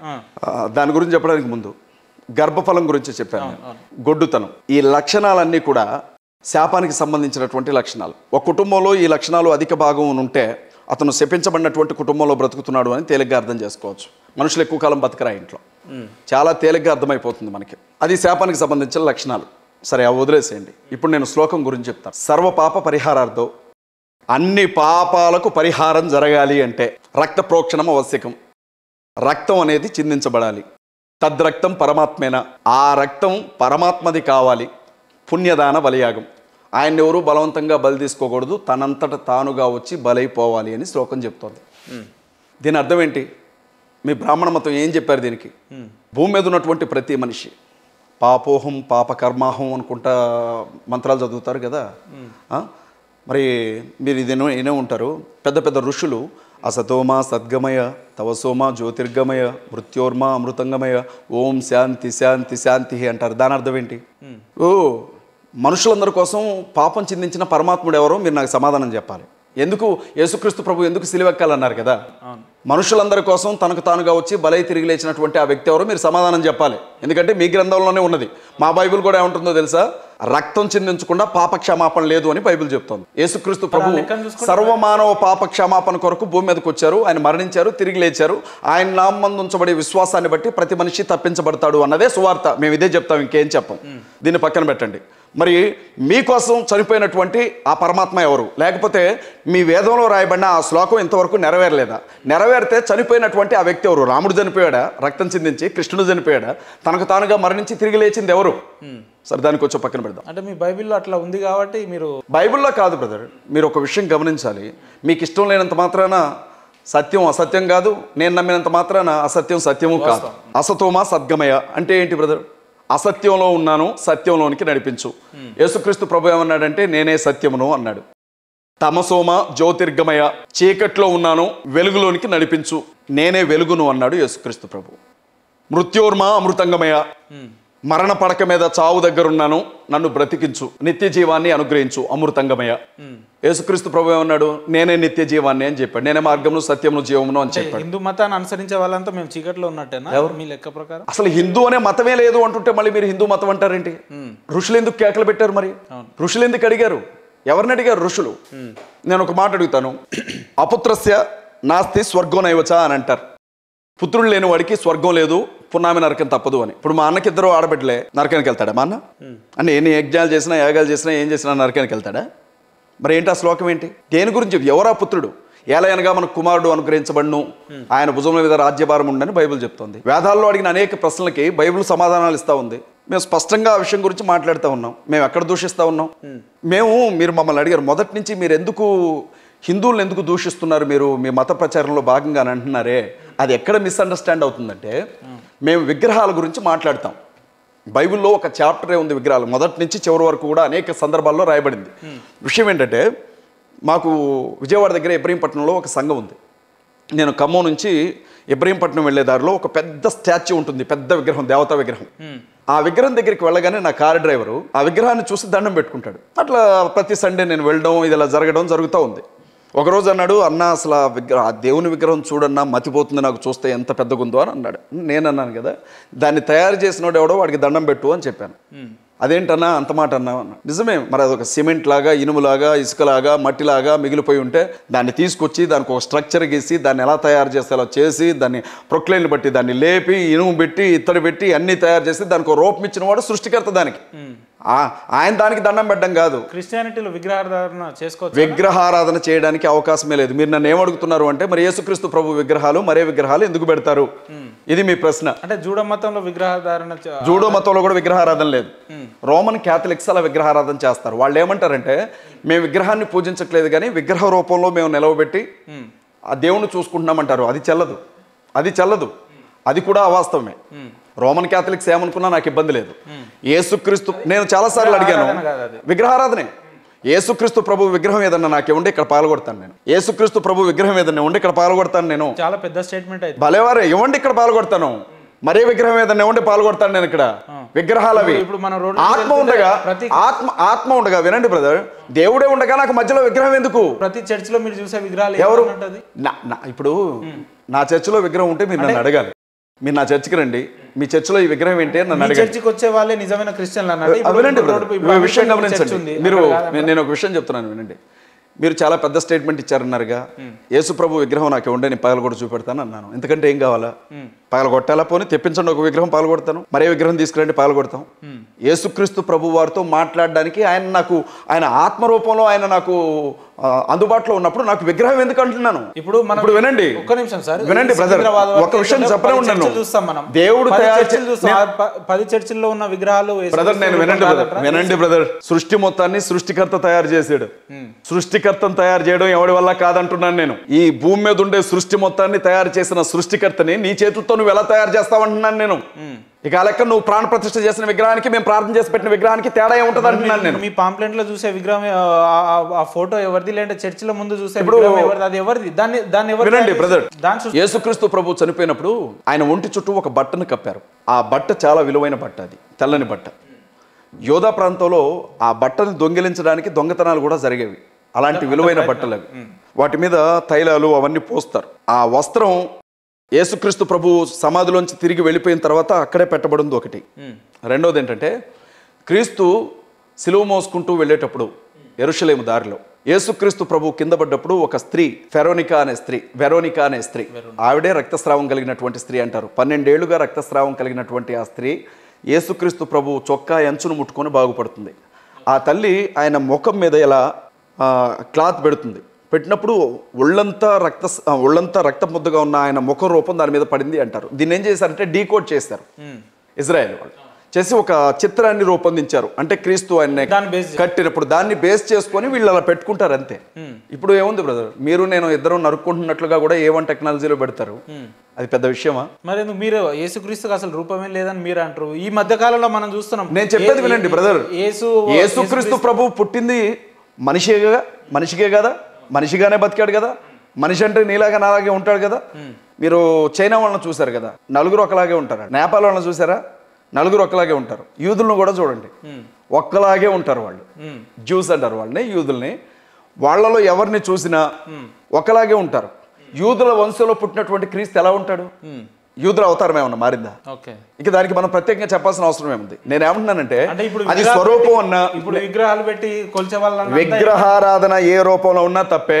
విగ్రహారాధన అనేది ఏ రూపంలో ఉన్నా తప్పే. కొలిచే వాళ్ళని ఏమంటారు? క్రిస్టియానిటీని నమ్మే వాళ్ళు ఏమంటారు? ఆ విగ్రహం ఇదే, అది తప్పు అని నేను చెప్తున్నాను కదా. ఇంకేమంటారని మీరు అడిగితే దీనికి ఇంకే భాషలో చెప్పను, దట్ ఈస్ రాంగ్ అని ఇంగ్లీష్లో చెప్పనా? ఓ పూరాగా ఏమంటారు దాన్ని, హిందీలో ఏదన్నా పదం చెప్పండి, అది కూడా కంప్లీట్ చేస్తాను. అంటే ఇప్పుడు విగ్రహారాధన తప్ప, వాళ్ళు ఏమంటారంటే ప్రతి ఆదివారం చర్చికి వెళ్ళి దేవుణ్ణి మొక్కి, బ్రదర్ వాళ్ళు లాజిక్గా ఏం చెప్తారంటే, వాళ్ళు మేము యేసుకు పూజ చేస్తాం, మరైనా గౌరవిస్తాం, వారి స్వరూపాలను మాత్రమే పెట్టుకున్నాం, మేము వీటికి దండం పెట్టట్లేదు అంటారు. కానీ జరిగేదంతా అదే, అక్కడ జరిగేదంతా అదే. ఆ గుళ్ళో కొబ్బరికాయ, ఈ గుళ్ళో కొవ్వొత్తి. నేనేమంటున్నానంటే, అలాంటి వాళ్ళు క్రిస్టియానిటీలోనే అధిక భాగం ఉన్నారు. రోమన్ క్యాథలిక్సే ఎక్కువ క్రిస్టియానిటీలో. వాళ్ళు మేము ఇదంటే ఒప్పుకోరు. వాళ్ళు బైబిల్లో విగ్రహారాధన చేయమని ఎక్కడా లేదు. వాళ్ళు చదివే బైబిల్లో ఉండదు, మేము చదివే బైబిల్లో ఉండదు, ఒకే బైబిల్. కానీ వాళ్ళు ఏ దేశానికి వెళితే ఆ దేశంలో ఉన్నటువంటి సాంప్రదాయాల్లోనికి వెళ్ళిపోతారు. వాళ్ళు బొట్టు పెట్టుకుంటారు. బ్రదర్, ఒక విషయం, బొట్టు పెట్టుకుంటారు ఆడపిల్లలు, పూలు పెట్టుకుంటారు తలకి, చక్కగా శారీ కట్టుకుంటారు, విగ్రహాన్ని మీరు ఊరేగించినట్టే ఊరేగిస్తారు. మీరు భవానీ మాలలో అయ్యప్ప మాలలు వేస్తారు కదా, వాళ్ళు కూడా బ్రదర్ మాలలు వేస్తారు. మీరు నల్ల రంగు వేస్తే వాళ్ళు వంకాయ రంగు వేసుకొని తిరుగుతారు. మీరు పాదయాత్రలు చేస్తారు కదా, ఇక్కడి నుంచి ఆ గుడికి వస్తామని, వాళ్ళు కూడా ఇప్పుడు యేసుక్రీస్తు విగ్రహాలు పెట్టి బోనాలు కూడా ఎత్తుతున్నారు. మీరు ఎక్కడున్నారు బ్రదర్? మీరు ఇంకా యేసుక్రీస్తు ప్రభు వారికి చర్చ ముందు ఒక ధ్వజస్తంభాన్ని లేపారు, దాని గురించి మాట్లాడుతున్నారు. అది బ్రదర్, భారతదేశ ప్రజలు దేవుళ్ళను కూడా వాళ్ళ మతంలోనికి మార్చుకోగలిగినట్టు, వాళ్ళ అభిప్రాయాల్లోనికి మార్చుకోగలిగిన వాళ్ళు భారతదేశ ప్రజలు. ఆడిగిపోతాయి బుద్ధులు, పుట్టుకతో వచ్చిన బుద్ధులు ఆడిగిపోతాయి బ్రదర్. దేవుణ్ణి కూడా వాళ్ళ మతం ఎట్లయినా మార్చుకుంటారు. జరుగుతున్నది అది. ఇప్పుడు మీరు నన్ను చాలా పెద్ద కాంట్రడిక్షన్లోనికి లాగారు. చాలా పెద్ద విషయమే నేను మాట్లాడాను. దీని మీద ఎన్ని వీడియోలు వస్తాయో చూడండి. కానీ అది తప్పు అని చెప్తున్నాను నేను. అది తప్పు. బైబిల్ ఒకే ఒక్కసారి దేవునికి విగ్రహం తయారు చేయాలని చూశారు బైబిల్లో. ఒకే ఒక్కసారి మోషే ధర్మశాస్త్రాన్ని దేవుని ద్వారా రాసిచ్చిచ్చిన మోషే పర్వతం మీద, హోరేబు పర్వతం, సీనాయి పర్వతం మీద 40 రోజులు ఉపవాసం ఉన్నప్పుడు ఆయన కిందకి రాకపోతే ఆయన చచ్చిపోయాడు అనుకుని అక్కడ ఉండే ప్రజలందరూ, ఆ కొండ కింద ఉన్న ప్రజలందరూ కూడా వారి ముక్కులకి, చెవులకి, మెడలో ఉండే బంగారాలన్నీ తీసుకొని ఒక దూడ రూపాన్ని తయారు చేసి ఇతనే దేవుడైన యెహోవా అనుకొని ఆరాధన చేశారు. వెంటనే ఆకాశం నుంచి చూసిన దేవుడు, మోషే నేను కొండ దిగి అర్జెంటుగా కిందకెళ్ళు, వీళ్ళంతా అసహ్యమైన పని చేస్తున్నారు చూడు, దాన్ని పొడి పొడి కింద నలగొట్టి వాళ్ళతోనే తాగించు, తగలబెట్టు దాన్ని అని చెప్తాడు. ఫస్ట్ టైం ఒకే ఒక్కసారి విగ్రహం తయారు చేయడానికి చూశారు. కొన్ని వేల మంది చచ్చిపోయారు ఆ రోజు, చంపబడ్డారు ఆ రోజు దారుణంగా. దేవుడైన యెహోవాకు విగ్రహం చేయడానికి వీల్లేదు. దేవుని వాక్యం స్పష్టంగా అంటది, ఆకాశంలో కానీ, భూమి మీద కానీ, సముద్రంలో కానీ ఉండే ఏ జీవినైనా సరే నా రూపంలోనికి మార్చడానికి వీల్లేదని దేవుని వాక్యం చెప్తుంది. అంటే నా బొమ్మ పెట్టుకోమని చెప్పాడు బైబిల్. ఎక్కడ చేసేది ఏంది మరి? అదే కదా, అది తప్పు కదా. అది తప్పు కదా. మీరు దేని గురించి ఇలా బయటకు వచ్చి మాట్లాడుతున్నారు? ఇంటెన్షన్ ఏంది బ్రదర్? దాని గురించి మాట్లాడే వాళ్ళు ఉన్నారు. నేను తెలుగు లెక్చరర్ని బ్రదర్, తెలుగు చెప్తా. ఇంగ్లీష్ లెక్చరర్స్ ఉన్నారు, ఇంగ్లీష్ చెప్తా. తమిళ చెప్పేవాళ్ళు ఉన్నారు, తమిళ చెప్తారు. అరే ఇన్ని భాషలు ఉండగా మీరు తెలుగు ఎందుకు చెప్తున్నారంటే మీకు ఏం చెప్పాలి నేను?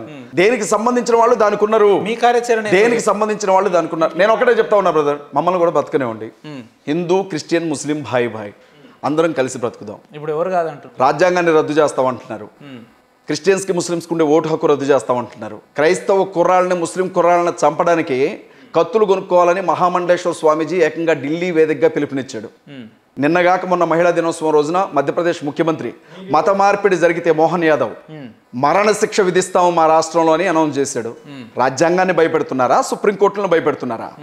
భారతీయ జనతా పార్టీ మహిళా విభాగం అధ్యక్షురాలు ఒక రాష్ట్రంలో ముస్లిమ్స్ ఆడబిడ్డలను గ్యాంగ్ రేపులు చేయమని చెప్పి పిలుపునిచ్చింది. ఏం చెప్తున్నారు? ఏం చేయాలనుకుంటున్నారు? చర్చిలను దాలబెడుతున్నారు, పాస్టర్లను చంపుతున్నారు, కాళ్ళు చేతులు విరగొడుతున్నారు, చర్చి లోపలికి వచ్చి జై శ్రీరామని కేకలు పెడుతున్నారు, నడి రోడ్ల మీద ముస్లిం కురాలను పట్టుకుని కొడతా ఉన్నారు. ఇవి ఆపండి. మీరు ప్రశాంతంగా రాముణ్ణి, కృష్ణుణ్ణి, విష్ణువుని, మీ దేవుళ్ళని మీరు ఆరాధించుకోండి. ఇందాక మీరు నన్ను అడిగారు కదా వాళ్ళు ఏంది అని. ఇప్పుడు చిన్నజీయర్ స్వామి ఉన్నాడు కదా, ఓం నమ శివాయ చెప్పేస్తారు మీరు చిన్నజీయర్ స్వామితో? చెప్తాడా?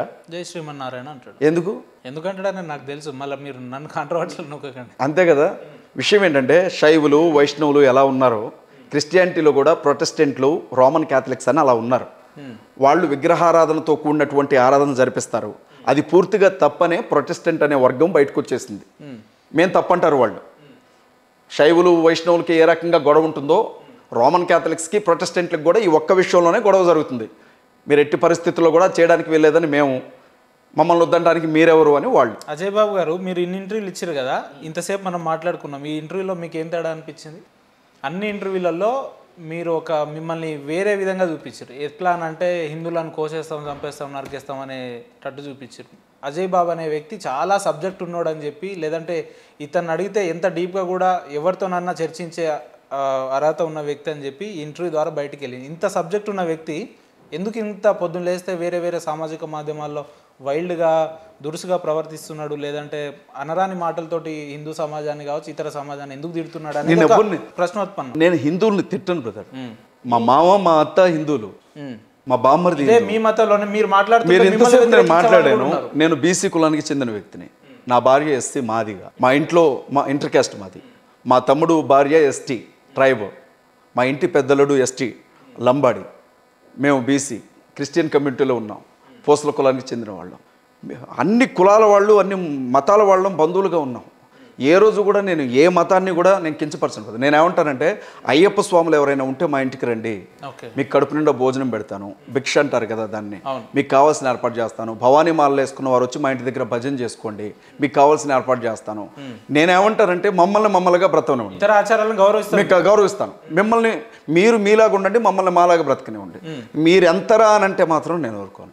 ఆత్మగౌరవం ఎక్కువ నాకు, ఆత్మాభిమానం ఎక్కువ. అందరినీ ఇలాగ లేరు అని అంటే నేనేం చేయాలి దానికి? మా అమ్మని అలాగే నన్ను ఒక్కడే కాదు. మీరు మాట్లాడే విధానాన్ని బట్టి మీ క్రిస్టియానిటీలోనే చాలా మంది మిమ్మల్ని వ్యతిరేకిస్తున్నారు కదా. ఇతను బైబిల్కి వ్యతిరేకంగా మాట్లాడుతున్నాడు, ఒక చెంప కొడితే ఇంకో చెంప నేను చూపించాలనే యేసు యొక్క అట్లా అన్న పాస్టర్లు ఎవరో వాళ్ళని పిలిచి ఒక్కసారి కొట్టి చూడండి, ఒక చెంప మీద లైవ్లో కూర్చోబెట్టి. కొట్టడం కాదు, మీకు నేను చెప్పేది వినండి. వాక్యం ఉంది. ఒక చెంప మీద కొడితే ఇంకో చెంప చూపించాలని చెప్తున్న పాస్టర్స్ ఉన్నారు కదా. యేసుక్రీస్తు ప్రభు స్పష్టంగా ఆ మాట చెప్పారు. మహాత్మా గాంధీయే వాడుకున్నాడు దాన్ని. నేనేమంటున్నానంటే, ఆ పాస్టర్ని పిలిచి పేళ్ళు ఒక 4 దెబ్బలు కొట్టండి చెంప మీద పెట్టి. ఆయన ఎంత బాగా వాక్యాన్ని పాటిస్తున్నాడో నేను చూస్తాను. అజయ్ బాబు గారు CMDF అనే ఒక సంస్థను ఏర్పరచుకొని ముస్లింలకు అనుకూలంగా పనిచేస్తున్నాడు నేను అని చెప్పి చెప్తున్నారు. బ్రదర్, వాస్తవం అన్నది క్రైస్తవుల్ని, ముస్లింస్ని, దళితుల్ని, ఏందన్నా CMDF ఒక క్రిస్టియన్ ముస్లిం దళిత్ డిఫెన్స్ ఫోర్స్, ఆత్మరక్షణ కావాలి అని అడుగుతున్నాను నేను. మీరు స్టూడియోలో ఉన్నారు బ్రదర్, మేము పందుల గుంపులాగా ఒక 100 మంది వచ్చి స్టూడియోలో మీరు కూర్చొని ఉంటే మిమ్మల్ని పట్టుకుని కొడుతున్నాం. మీరు ఏం చేస్తారు బ్రదర్? ఎదురు తిరుగుతారా లేదా? ఆత్మరక్షణ, సెల్ఫ్ డిఫెన్సే కదా. నేనేమంటానంటే, అరే ఇంట్లోకి వచ్చి కొడుతున్నారు, చర్చి లోపలికి వచ్చి కొడుతున్నారు, మా ప్రమిసెస్లోకి వచ్చి నువ్వు ఇక్కడ ఎందుకు ప్రేయర్ పెట్టినావు అంటున్నారు. మమ్మల్ని మేము కాపాడుకునే హక్కు మాకుంది కదా. ఎదుటివాడి ఇంట్లోకి వెళ్ళొద్దు నువ్వు, ఎదుటివాడి గుళ్ళోకి వెళ్ళొద్దు నువ్వు, ఎదుటివాడి విశ్వాసాల్లోకి వెళ్ళొద్దు. కానీ నీ జోలికి వచ్చినప్పుడు నిన్ను నువ్వు కాపాడుకునే హక్కు ఉంది. నేను ఒక లాయర్ని, సెల్ఫ్ డిఫెన్స్ అనేది ఉంటుంది, అది చెప్పాలి కదా. మరి క్రైస్తవులకి సెల్ఫ్ డిఫెన్స్ ఉంది, ముస్లింలకు ఉంది, దళితులకు ఉంది. ఈ మహానుభావులు తీసేస్తే తప్ప మనం దానికి ఏం చెప్పలేము మనం. ఇదే క్రిస్టియానిటీలో ఒక పాస్టర్ గానే పిలవడే ఒక పెద్ద వ్యక్తి అజయ్ బాబు అనే వ్యక్తి, ఆయన పాస్టర్ కాదు, ఫ్రాడ్ స్టార్ అని చెప్పి మాట్లాడి. సూపర్, ఆయన నేను గౌరవిస్తున్నాను. జాన్ పాల్ గారు అని మీకు ఐడియా ఉండే ఉంటుంది. మీరు ఎవరు? జాన్ పాల్ గారు కావచ్చు, లేకపోతే ఇంకెవరైనా కావచ్చు. వినండి, అవసరం లేదు. నేను విన్నాను బ్రదర్, నేను విన్నాను. నా గురించి మీకు ఇంకా చెప్తాను, వినండి. ఆ వ్యక్తి ఎందుకు వినండి బ్రదర్. నా గురించి జాన్ పాల్ గారు మాట్లాడారు, ఆయన అభిప్రాయం అది. నా గురించి దాదాపు ఒక 10-15 మంది వీడియోస్ చేశారు. అజయ్ బాబు ఫ్రాడ్, మణిపూర్ సమయంలో కోట్ల రూపాయల డబ్బు మ్యానిపులేట్ చేసి మీరు చెప్పడం కదా, నేను చెప్తున్నాను కదా అని మాట్లాడారు. అయితే నేనేంటి అనేది నా కుటుంబానికి తెలుసు, నా సంఘానికి తెలుసు, దేవునికి తెలుసు. వినండి, నన్ను చెప్పనివ్వండి. చిన్న పిల్లల్లాగా వాళ్ళ మీద వీళ్ళ మీద పితృలు చెప్పుకోవడం నాకు ఇష్టం ఉండదు. నేను ఆ పని చేయను. ఐ లవ్ జాన్ పాల్ గారిని నేను చాలా ఇష్టపడతాను. అతను మాట్లాడే పద్ధతి, అతను మాట్లాడే పద్ధతి వినండి, మాట్లాడతాను, నిరభ్యంతరంగా మాట్లాడతాను. వినండి, నన్ను నాకు మాట చెప్పనివ్వండి. జాన్ పాల్ గారు బైబిల్ గురించి వివరించే విధానం కావచ్చు, డిబేట్లో ఆయన ప్రదర్శించే హుందాతనం కావచ్చు, నాకు చాలా నచ్చుతుంది. నాకు తెలియని చాలా విషయాలు జాన్ పాల్ గారు చెప్తా ఉంటారు. జాన్ పాల్ గారి మీద నాకున్న అభిప్రాయం అది. ఇక ఆయన అంటే ఇప్పుడు వ్యక్తిగత పరిచయం కూడా లేదు బ్రదర్. ఒక్కసారి కూడా మేము ఫోన్ కాల్లో మాట్లాడుకోలేదు, ఒక్కసారి కూడా మాట్లాడలేదు. ఒకవేళ అంతకుముందు జాన్ పాల్ గారు నా మీద స్పందించడానికి ముందే ఇంకొంతమంది ఒక 10-15 మంది ఏకంగా 1 month నా మీద వీడియోస్ చేశారు. చేసినప్పుడు కూడా నేను ఒక్కసారి నేనంటే అభిమానం, ప్రేమ, ఇంకంతే అనుకుంటాను నేను. నా గురించి మాట్లాడాలనిపించుంటుంది. నన్ను కంప్లీట్ చేయని, నన్ను కంప్లీట్ చేయలేదు. వీళ్ళందరూ కూడా ఒక 1 నెల రోజులు నా గురించి వీడియోలు చేసినప్పుడు ఒక్క ప్రశ్నకు కూడా నేను సమాధానం చెప్పలేదు, ఒక్క మాటకు కూడా నేను సమాధానం చెప్పాలి అని అనుకోలేదు, వివరణ ఇచ్చుకోవాలి అని అనుకోలేదు. ఎందుకంటే నేనేంటో నాకు తెలుసు, ఇంకొకళ్ళని నమ్మించాల్సినటువంటి అవసరం నాకు లేదు. రెండవది, నేను ఒక సంఘ కాపరిని, నాకు చిన్న చిన్న సంఘాలు 2 ఉన్నాయి. నేను ఒక ఫ్యామిలీ మ్యాన్ని, నాకు భార్య పిల్లలు ఉన్నారు. ఎవరి గురించన్నా ఒక మాట అన్నప్పుడు బైబిల్లో ఒక మాట ఉంటుంది, ఆ మాట చెప్తాను. నన్ను ఆపింది ఏంటంటే, నీ కంట్లో దూలం ఉంచుకొని ఎదుటివాని కంట్లో నలుసు తీయాలని ప్రయత్నించుకో అని చెబుతుంది.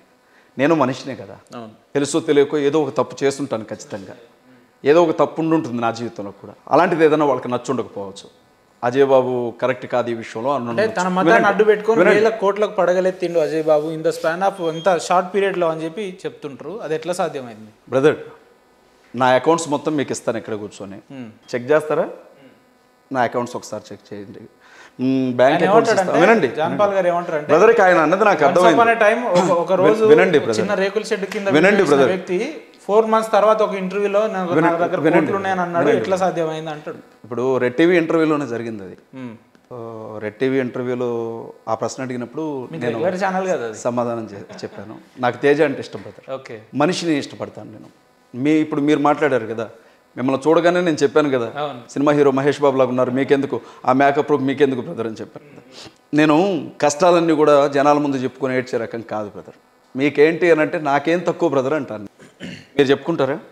మీ వెనక ఎన్ని కష్టాలైనా ఉండొచ్చు, కొన్ని కోట్ల మంది లక్షల మంది ఈ డొమైన్లో అందరూ చూసేటప్పుడు నాకేంటి బ్రదర్ అని అంటావా, లేకపోతే నేను ఒక 10,000 అప్పు తెచ్చుకున్నాను బ్రదర్, ఒక 20,000 వడ్డీకి తెచ్చుకున్నాను బ్రదర్, ఆ ఈఎంఐ కడుతున్నాను బ్రదర్ అని చెప్తావా? నేను ఆ ఉద్దేశంతో చెప్పాను. ఆయనకి అలా అర్థమైంది. ఆయన మిస్అండర్స్టాండింగ్ అంతే. జాన్పాల్ గారిది ఏ తప్పు లేదు ఆ విషయంలో. మిస్అండర్స్టాండింగ్ చేసుకొని నా గురించి ఆయన మాట్లాడారు. రెండవది, బైబిల్ వాక్యం ఒకటి నేను బలంగా నమ్ముతాను.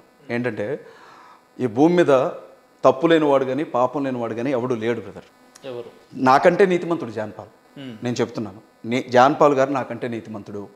నా మీద వీడియోలు చేసిన విజయ్ కుమార్ VKR గారు నాకంటే నీతిమంతుడు. జాన్ బాబు గారు నాకంటే నీతిమంతుడు. హనీ జాన్సన్ గారు నాకంటే నీతిమంతులు. వాళ్ళందరూ కూడా నాకంటే నీతిమంతులు. వాళ్ళతో పోల్చి చూసినప్పుడు నేను తక్కువ స్థాయిలోనే ఉంటాను.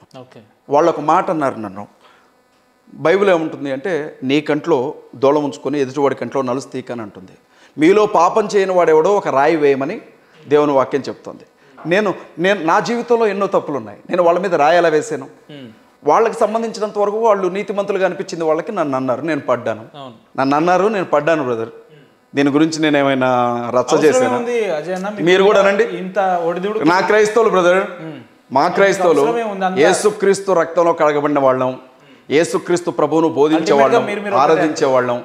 వాళ్లే కాదు, ఇంకెవరైనా అన్నేయండి, నన్ను క్రైస్తవుల జోలికి వెళ్ళను నేను. మాట కూడా అన్నాను నేను, అన్నేయండి, పడతాను నేను, ఓపిక నాకుంది బ్రదర్.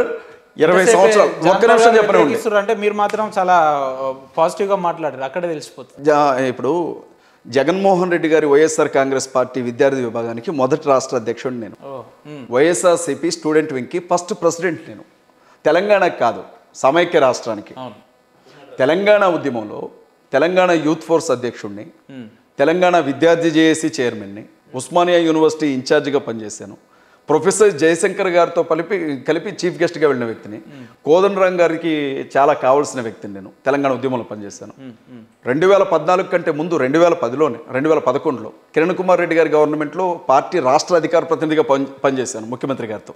కిరణ్ కుమార్ రెడ్డి గారి గవర్నమెంట్లో సీఎం గారిని, మాజీ సీఎం గారిని అడగండి, అజయ్ బాబు అంటే ఏంటో చెప్తారు. జగన్ గారిని అడగండి. తెలంగాణ వచ్చిన తర్వాత ఖమ్మం నుంచి ఎమ్మెల్యేగా పోటీ చేశాను నేను. మొన్న లాస్ట్ ఎలక్షన్స్లో కూడా ఎంపీగా కంటెస్ట్ చేసినటువంటి వ్యక్తిని. ఫ్యామిలీ కంటూ నా కుటుంబం కొంత బలమైనటువంటి కుటుంబం, పొలిటికల్ బ్యాక్గ్రౌండ్ ఉంది. ఇన్ని ఉన్నప్పుడు ఉంటాయిగా బ్రదర్. నేనేంటంటే భరిస్తాను. చిల్లర వ్యక్తిత్వం ఉండదు నాకు. సబ్జెక్ట్ అన్యాయం జరుగుతుందంటే మాట్లాడతాను. ఇప్పుడు ఇంకా 100 అనండి మీరు నన్ను, ఇందులో చెప్పండి పెద్ద ఫ్రాడ్ గార్డ్ వచ్చి కూర్చున్నాడు అని సంతోషంగా నవ్వుతాను నేను. అనండి మీరు, నా బ్యాంక్ అకౌంట్స్ ఇస్తాను, రండి ట్రాన్సాక్షన్ చూడండి, నేనే ఓపెన్గా ఇస్తాను మీకు. ఎందుకు విమర్శల్ని మీరంత పాజిటివ్గా తీసుకోవడం? మీరు నా మీద ఒక రాయి ఇస్తారనుకోండి, నేను ఇల్లు కట్టుకుంటాను ఆ రాయి తీసుకొని, మళ్ళీ మీ మీద ఇంకో రాయి తీసుకొచ్చి ఆడగొట్టను. చాలా అద్భుతంగా మాట్లాడారు. నేను వాళ్ళని చాలా ఇష్టపడతాను బ్రదర్. వాళ్ళకి కొంత ఏంటంటే నా మాట కొంచెం కటువుగా ఉంటుంది, మనస్సు వెన్నలాగా ఉంటుంది బ్రదర్. నేను అంత త్వరగా అర్థం కాను. నేను చాలా ఇబ్బంది పడ్డాం, నా భార్య నేను బాధపడ్డాం, ఏడ్చాం, ఎన్నో మాటలు పడ్డాం. అయినా ఏ రోజు అంత అవసరం ఏముంది మీకు అంటున్నా. అది నా క్యారెక్టర్ బ్రదర్. ఇప్పుడు పుట్టుకతో వచ్చిన బుద్ధి బ్రదర్, పుట్టుకతో వచ్చిన బుద్ధి. దీన్ని ఎట్లా పోగొట్టుకో? ఎవరి కోసం మీ అంతిమ లక్ష్యం ఏంటి? నేను క్రైస్తవుల కోసం, ముస్లింల కోసం, దళితుల కోసం, హిందువుల కోసం, క్షమించండి బ్రాహ్మణుల కోసం, అందరి కోసం, అందరూ బాగుండాలని ఆలోచించే వ్యక్తిని. ఏ ఒక్కరిని టార్గెట్ చేయను. కానీ ఈ సొసైటీలో, ఈ శతాబ్దంలో కూడా అంబేద్కర్ కాలంలో చేసినట్లు చేస్తామనంటే మాత్రం నేను ఉండలేను బ్రదర్. నేను ఏమంటానంటే, ఒకవేళ నేను చేసేది తప్పు అనుకోండి, యేసుక్రీస్తు ప్రభు కాళ్ళే పట్టుకుంటాను. నాకు ఆయనే ఉన్నాడు కదా, ఎవరిని నడుకోవాలి? క్షమాపణ ఎట్లా పట్టుకుంటారు మీరు? ప్రార్థనా గదిలో కూర్చొని కాళ్ళు పట్టుకోగలను నేను. ప్రత్యక్షం అవుతాడు ఆయన భూమి మీద నేను కాళ్ళు, భూమి ఆయన పాదపీఠం అని ఉంటుంది బైబిల్. మీకు అర్థం కావాల్సిన విషయం ఏంటంటే భూమి ఆయన పాదపీఠం, ఆకాశం ఆయన సింహాసనం, భూమి ఆయన పాదపీఠం అని ఉంటుంది బైబిల్. అంటే ఆయన లేని చోటు లేదన్న. అవును, భూమి మీద నువ్వు చేతులు పెట్టినప్పుడు దేవుని కాళ్ళని నీ చేతులు తాకుతాయని దేవుని వాక్యం చెప్తుంది. ఏడ్చుకుంటూ కూర్చుంటాను అక్కడే చెప్తాను. నేను నీతిమంతుడని కలరింగించుకోవాల్సిన అవసరం నాకు లేదు బ్రదర్. ఎందుకంటే ఇప్పుడు నాకు ఫాలోయింగ్ అవసరంలా, 10 రూపాయలు సంపాదించుకోవాల్సిన కర్మ లేదు నాకు, ఎవడో దగ్గరికి వెళ్ళి ఏదో రెస్పెక్ట్ కోసం ఎదురు చూడాల్సిన అవసరం లేదు నాకు. ఒక్కటి బ్రదర్, నా మనసు ఏం చెప్తుందంటే నాకు 2 పిల్లలు ఉన్నారు బ్రదర్. 10 ఏళ్ళ తర్వాత పుట్టారు నా పిల్లలు. నేను వస్తుంటే ఏడుస్తుంది నా పెద్ద బిడ్డ, 5 సంవత్సరాలు, తనకి మహిళా దినోత్సవం రోజు పుట్టింది. నా బాబుకి 15 నెలలు, వాడు నా కాళ్ళు పట్టుకున్నాడు. వాడికి మాట్లాడడం కూడా రాదు, నా కాళ్ళు పట్టుకున్నాడు. చెప్తూ ఎమోషనల్ అయితే బ్రదర్ అట్లా కాదు, వాళ్ళు రేపు వాళ్ళు ఎట్లా బతుకుతారు? మేము వెళ్ళిపోతాం. నాకు 40 ఏళ్ళు బ్రదర్, మహా అయితే నాలాంటి వాడికి రక్తపోటు వచ్చే అవకాశం ఎక్కువ ఉంటుంది. ఇంకో 10 ఏళ్ళు బతికితే గొప్ప విషయం. నేను ఇంకో 20 ఏళ్ళు బతికినా నా పిల్లల అదృష్టం. చచ్చిపోకుండా ఉంటే ఓకే, ఒకవేళ చచ్చిపోయాను అనుకోండి, ఈ పిల్లలు ఎట్లా బ్రతకాలి ఈ సొసైటీలో? క్రైస్తవుల్ని ముస్లిమ్స్ని వెళ్ళిపోవనంటే ఎక్కడికి వెళ్ళాలి? నా భార్య దళితురాలు బ్రదర్, దళిత వాడని నేను కళ్ళారా చూశాను, వాళ్ళు పడే బాధలు. ఎమోషనల్ అవుతున్నారు మీరు అడుగుతున్నారు కొన్ని అట్లా ఏం లేదు బ్రదర్, మీకు అట్లా అనిపిస్తుంది అంతే. వాళ్ళు బాగుండే ఫ్యూచర్ జనరేషన్స్ సమాజానికి ఒక క్రూరమైన వ్యక్తి లేక కనిపించే అజయ్ బాబు గారి వెనుక ఇంత గాఢమైన కన్నీతిగా లేదు బ్రదర్. మీరు బాగా అడిగారు నన్ను, కొంచెం మీరు ఎమోషనల్గా ఫీల్ చేస్తున్నారు. కానీ వాస్తవంగా నా పిల్లలు అంటే నాకు ప్రాణం బ్రదర్. నా పిల్లలే కాదు, అందరి ఇళ్లలో పిల్లలు ఉంటారు కదా బ్రదర్. వాళ్ళకు ఒక జనరేషను, నేను వాళ్ళకి ఏమి ఇచ్చిపోయినా వాళ్ళు ఖర్చు పెట్టుకుంటారు.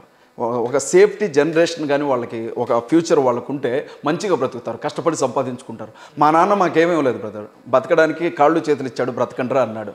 మా అన్నయ్య పెద్ద స్థాయిలో ఉన్నాడు, పెద్దన్నయ్య పెద్ద స్థాయిలో ఉన్నాడు, తమ్ముడు బ్యాంక్ క్యాషియర్. నా బతికేదో నేను బతుకుతున్నాను. ఫోన్ చేసి మాట్లాడగలిగిన ఎమ్మెల్యేలు, మినిస్టర్స్ ఉన్నారు. ఇప్పుడు కాంగ్రెస్ పార్టీ స్టేట్ కోఆర్డినేటర్గా ఉన్నాను. ప్రచార కమిటీకి రాష్ట్ర సమన్వయకర్త నేను ప్రజెంట్. నాకు 2 సంఘాలు ఉన్నాయి.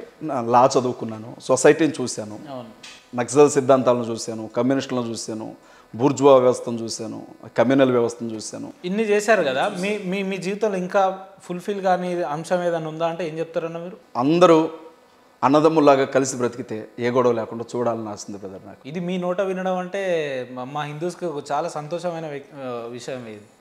మా హిందూస్ అనొద్దు, మన హిందూస్ కనండి, నేను హిందూనే. ఓకే, అంటే ఎప్పుడు ఎంతసేపు అజయ్ బాబు గారు విధ్వంసాన్ని సృష్టించాలంటే మాట్లాడతారు కదా, ఇలా కూడా ఉంటాడా అనేది ఒక నేనేంటో నేను అలాగే ఉంటాను బ్రదర్. మేకప్ వేయడం, ఫేస్కి మేకప్ వేసినట్లు మాటలకి మేకప్ వేస్తే జనాలంతా పిచ్చోళ్ళు ఏం కాదు ఇవాళ. మనం ఏం మాట్లాడుతున్నామో, మన యాటిట్యూడ్ ఏంటో, మన బిహేవియర్ ఎలా ఉందో తేలిగ్గా పసిగట్టగలరు వాళ్ళ జనం. ఇక్కడ నేను కథలు చెప్పొచ్చు, బయట జనానికి తెలియదా అజయ్ బాబు ఏందో? నా ఇంటి పక్కన వాళ్ళు చూడరా ఈ వీడియో, నా ఇరుగు పొరుగు వాళ్ళు, నా బంధువులు చూడరా? వాడు ఏం మాట్లాడినా వాడు మనసును విప్పి మాట్లాడతాడు అని అంటారు. నన్ను 10 మంది తిడతారు బ్రదర్, 1,00,000 మంది గుండెల్లో పెట్టుకుంటారు నన్ను, అన్న బంగారం అని అనుకుంటారు. నాకు చాలు బ్రదర్. నా తిట్లు పొగడతలు నాకు 2 ఈక్వలే.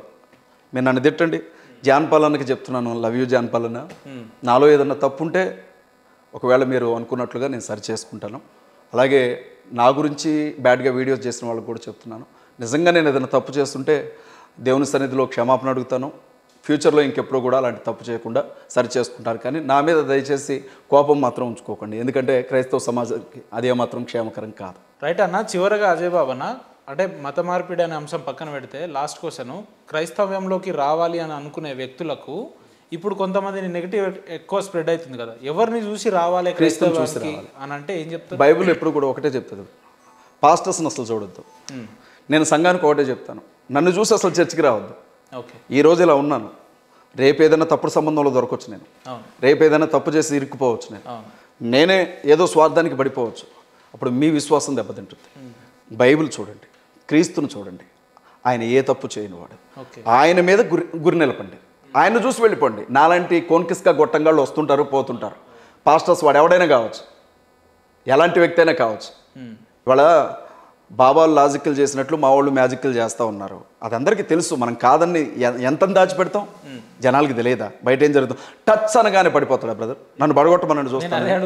నన్ను బడగొట్టమనండి, నువ్వు ఇది నన్ను బడగొట్టమనండి, నేను చూస్తాను. ఇప్పుడు దీన్ని ఒక వ్యాపార సామ్రాజ్యంగా మార్చుకొని కోట్లు సంపాదించుకున్న పరలోకానికి రాదు బ్రదర్. ఎలాంటి పాస్టర్స్ ఎవరైతే మ్యానిపులేట్ చేసి, ఇప్పుడు పాస్టర్స్లలో ఏదైతే అమ్మతేజ లాంటి వ్యక్తులు మనం చాలా మందిని చూస్తున్నాం, ఒక స్పెషల్ ప్రోగ్రామ్ పెట్టి వాళ్ళకి ఫిజికల్గా ఇబ్బంది ఉన్న వాళ్ళకు ఏదో గాల్లో అలా తిప్పంగానే ఇలా అయిపోతుంది. సో అట్లాంటి వ్యక్తుల్ని చూసి కమ్యూనిటీ ఏమనుకోవాలి? బైబిల్ ఏమంటుందంటే, దేవుడు మోసగించబడు, వెక్కిరించబడ్డు, మీరేమైతే విత్తుతున్నారో ఆ పంటే కోస్తారు అని చెప్పాడు. ఎందుకంటే నేను ఎక్కువ ఏం చెప్పలేను. చాలా అర్థం ఉంది ఇందులో. మీరే గింజలు వేస్తారో ఆ పంట కోసుకుంటారు ఆ రోజు అని చెప్పాడు దేవుడు. ఈ 4 రోజులు ముచ్చట కోసం మనుషులు మోసం చేయొచ్చు, కానీ దేవుడు అనేవాడు ఒకడు ఉన్నాడు. తీర్పు తీర్చే స్థానంలో నేను లేను. బైబిల్ యొక్క గొప్పతనం ఏంది కంపేరింగ్ విత్ అంటే మా ఖురాన్ గురించి కావచ్చు, మహాభారతం గురించి అట్లా కాకుండా బైబిల్ యొక్క గొప్పతనం ఏంటంటే మీ మాటలు ఏం చెప్తారు మీరు? బైబిల్ దేవుని వాక్యం అన్న, దేవుని నోటి మాట, అంతే అంతే. ఆయన మాట్లాడిన మాట కంటే గొప్పదే ఉంది అల్టిమేట్గా అంతే. సో మీ ఉద్యమాన్ని కావచ్చు లేదంటే మీ ప్రచారాన్ని ఎన్ని రోజులు ఈ రకంగా కొనసాగిస్తారు? నేను చనిపోయాను అని మీరు వినే వరకు, అజయ్ బాబు చచ్చిపోయాడు అని వినగానే ఇది ఆగిపోతుంది అలా. నేను మళ్ళీ జన్మలు ఎత్తా అని చెప్పడానికి పునర్జన్మ లేదు బైబిల్లో. సమాధిలోంచి తిరిగి లేచిన రోజు మీరు కూడా ఏదో ఒక రోజు చనిపోతారు కదా. తీర్పు అనేది ఒకటి ఉంది సృష్టికి, ఆ రోజు అందరం కనపడతాం. మీ జీవిత అంతిమ లక్ష్యం ఏంటంటే? అంతిమ లక్ష్యం లేదన్నా, దేవునికి నచ్చిన మనిషిలాగా బ్రతకాలి అంతే, అంతకు మించి. అంటే నేను చనిపోయేంత వరకు ఈ రకమైన మార్పులు చేర్పులు చేసుకోవాలనేది ఆ రకమైన ఏమైనా ఉందా మీ కమ్యూనిటీలో? అట్లా ఏం నేను అన్న వ్యవస్థ కోసం కొట్లాడేంత గొప్ప నేను కాదు. నేను నా కుటుంబాన్ని వ్యవస్థలో చూస్తూ ఉన్నాను. నేను అందరూ బాగుండాలి అని నమ్ముతాను, బాగా కోరుకుంటాను. నా పిల్లలు కూడా బాగుండాలి వాళ్ళతో పాటు అని అనుకుంటాను. చనిపోయిన తర్వాత దేవుని దగ్గరికి, నేను ఎవరికి నచ్చినా నచ్చకపోయినా దేవుని దగ్గరికి వెళ్ళాలని ఆశపడతాను. అజయ్ అన్న, సిగ్నేచర్లో మీ ఇంటర్వ్యూ ఎప్పుడు రావాలని మా ప్రేక్షకులు చాలా రోజుల నుంచి వెయిట్ చేస్తున్నారు. అట్ ది సేమ్ టైం మేము వేరే వాళ్ళని ఇంటర్వ్యూ చేసినప్పుడు కూడా ఆ కామెంట్ చూపిస్తాం, మీకు మిమ్మల్ని ఇంటర్వ్యూ చేయాలని కూడా అడిగారు. సో అటువంటి మీ అభిమానులకు ఏం చెప్తారు, మా సబ్స్క్రైబర్లకు ఏం చెప్తారు మా ఛానల్ తరఫున? జీవితకాలం రుణపడి ఉంటాను, ఎందుకంటే ఏం చెప్పలేను. మీరు చూపించే ప్రేమకి అభిమానానికి బ్రతుకున్నంతకాలం మీకు రుణపడి ఉంటాను. Thank you. రైట్ అన్న, ఇంకా రాబోయే రోజులు అనేకమైన అంశాల మీద మీరు మాకు టైం ఇవ్వాలి, అది మీరు ఆన్ రికార్డ్ చెప్తే బాగుంటుంది. ఎనీవే, పిలవంగానే ఇంత దూరం వచ్చి మీ అమూల్యమైన సమయాన్ని మాకు కేటాయించి మంచి సందేశాన్ని వివరించే ప్రయత్నం చేసినందుకు మీకు ప్రత్యేక ధన్యవాదాలు అన్న. థ్యాంక్ యూ అన్న, థ్యాంక్ యూ సో మచ్.